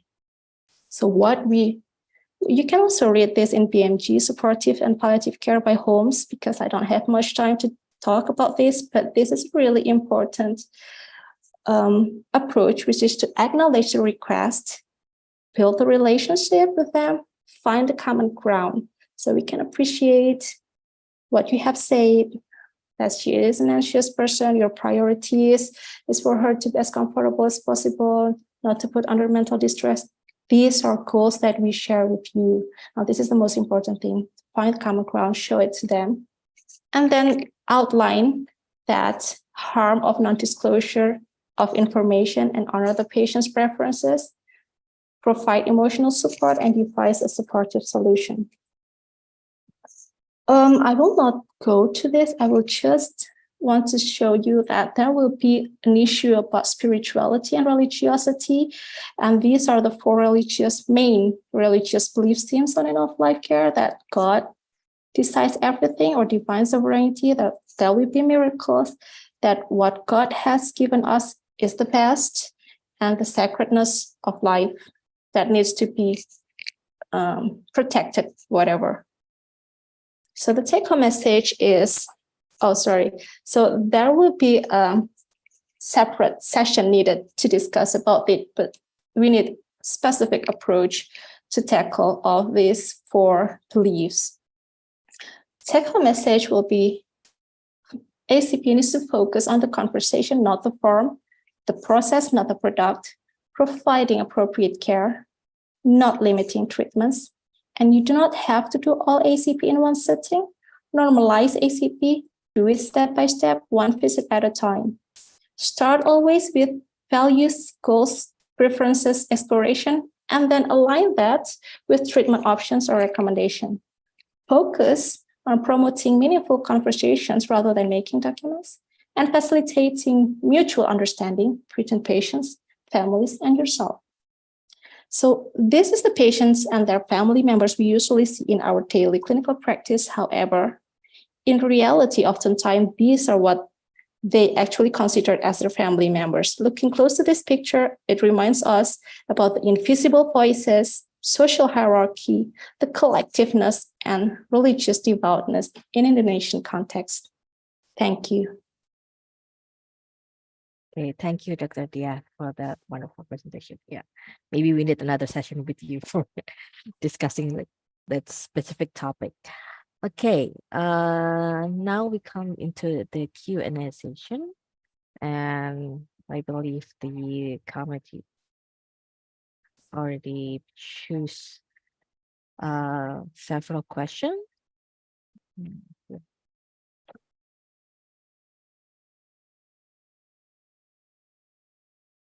Oh.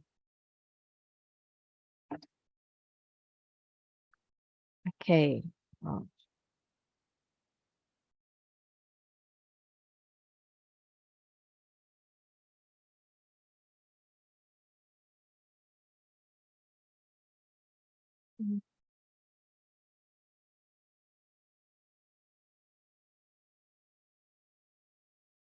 Okay, maybe because we have limited time for the Q&A session, I think I will pick one question for each speakers. Okay, let's see.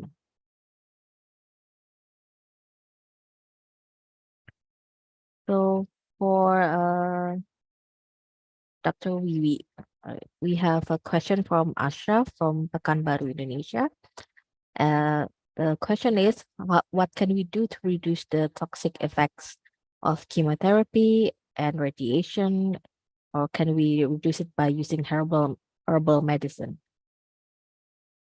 Okay, thank you. Thank you for the questions about what can we do to reduce toxic effect of chemotherapy and radiation therapy by using herbal medicine. Yeah, actually, we don't have evidence base for herbal medicine to cure the toxic effect of chemotherapy or radiations, because we have the guideline. Yeah, we have guideline like ASCO, or like ESCC. Yeah, that's to reduce toxic effect is to reduce the dose of the chemotherapy, and we can choose the medicine for the relief the toxic effect. And in herbal medicine, I've done recommended or we haven't yet evidence base for herbal medicine. Okay. Okay. Thank you, Dr. Wiwi, for the answer. And now we go to question for Dr. Teguh. We have a question from Jose Rizal Triarto from Yogyakarta, Indonesia. The question is how we can be a good and supportive enough to patient with the recurrent cancer treatment in primary care.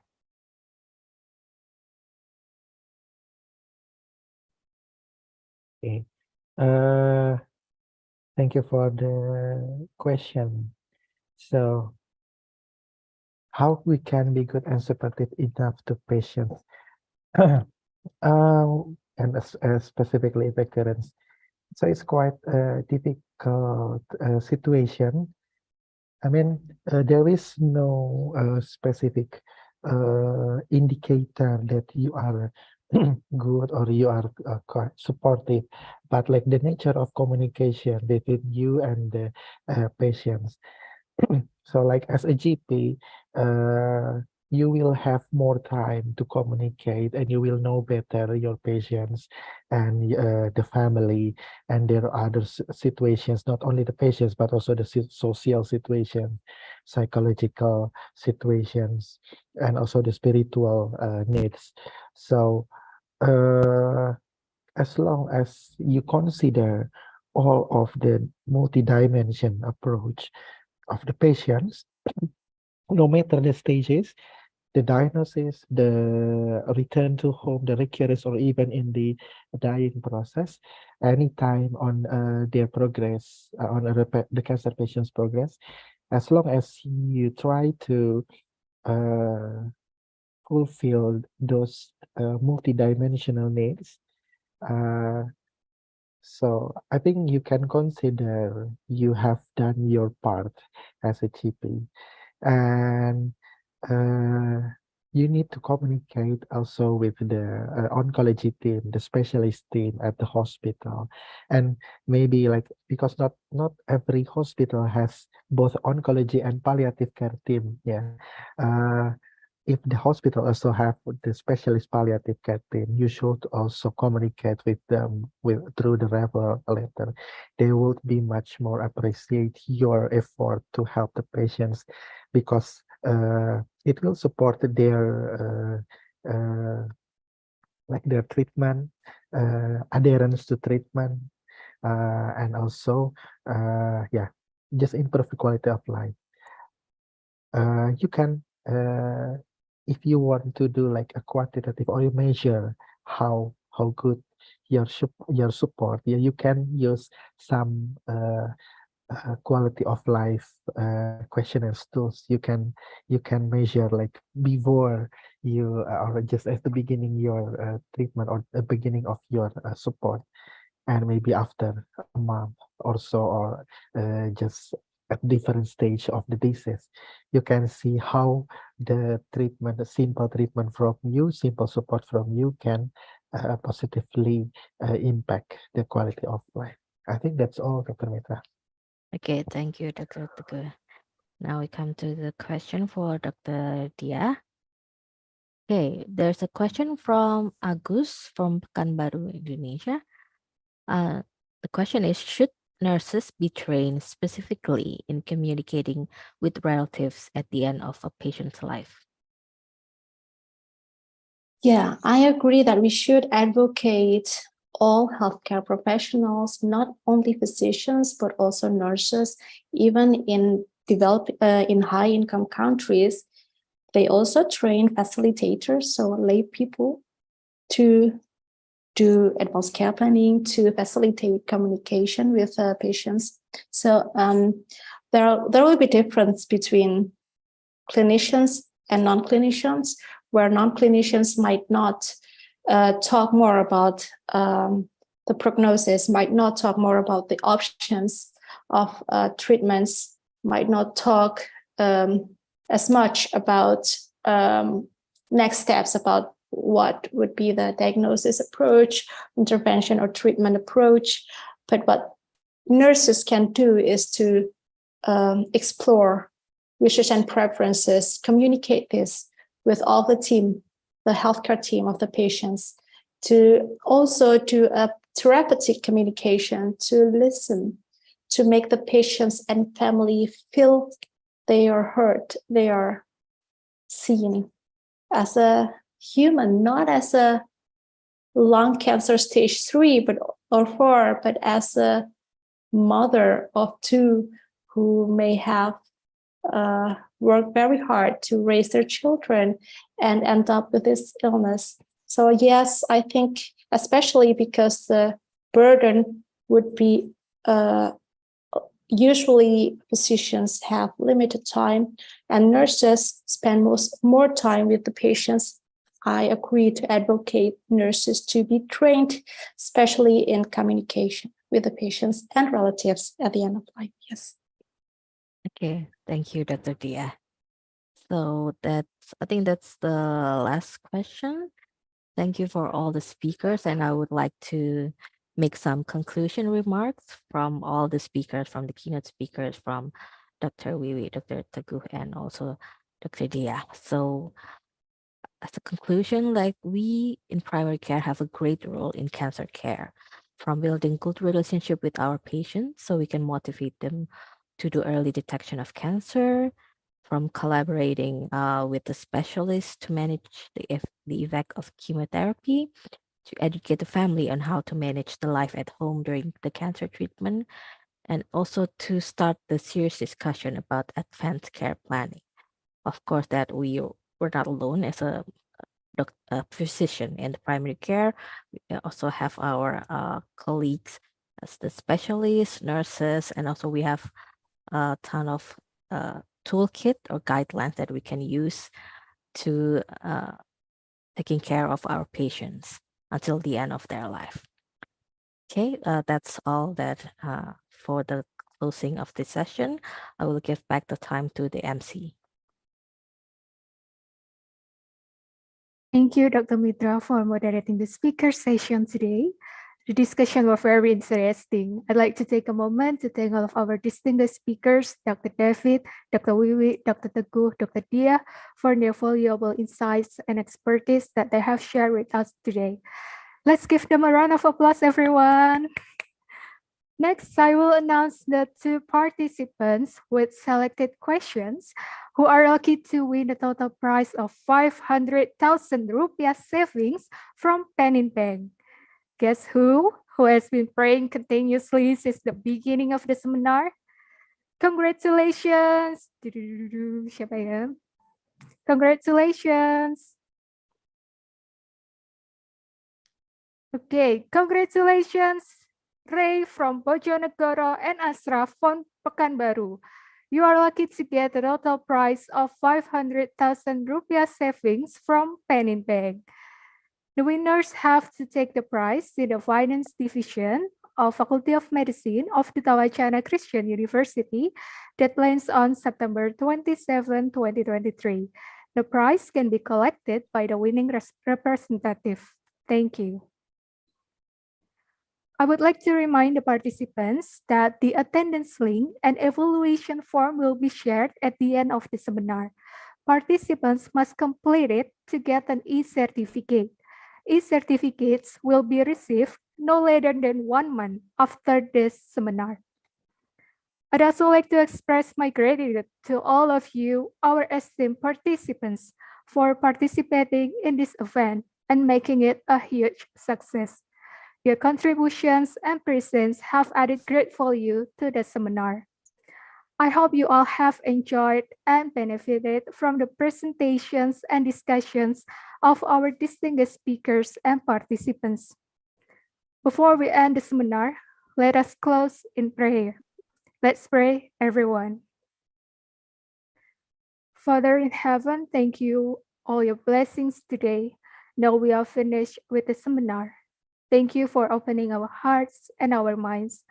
So everything that we have learned today will give meaning and positive influences.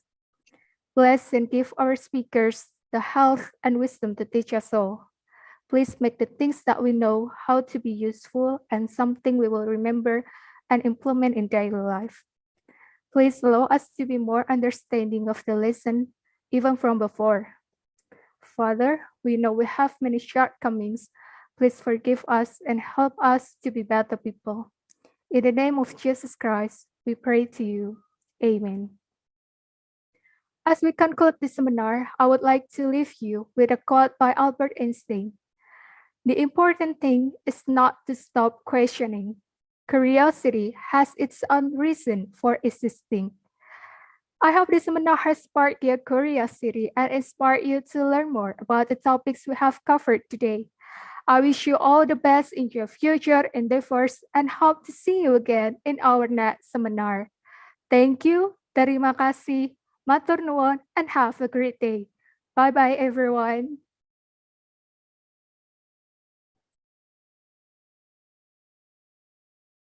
Terima kasih. Mari dong, izin.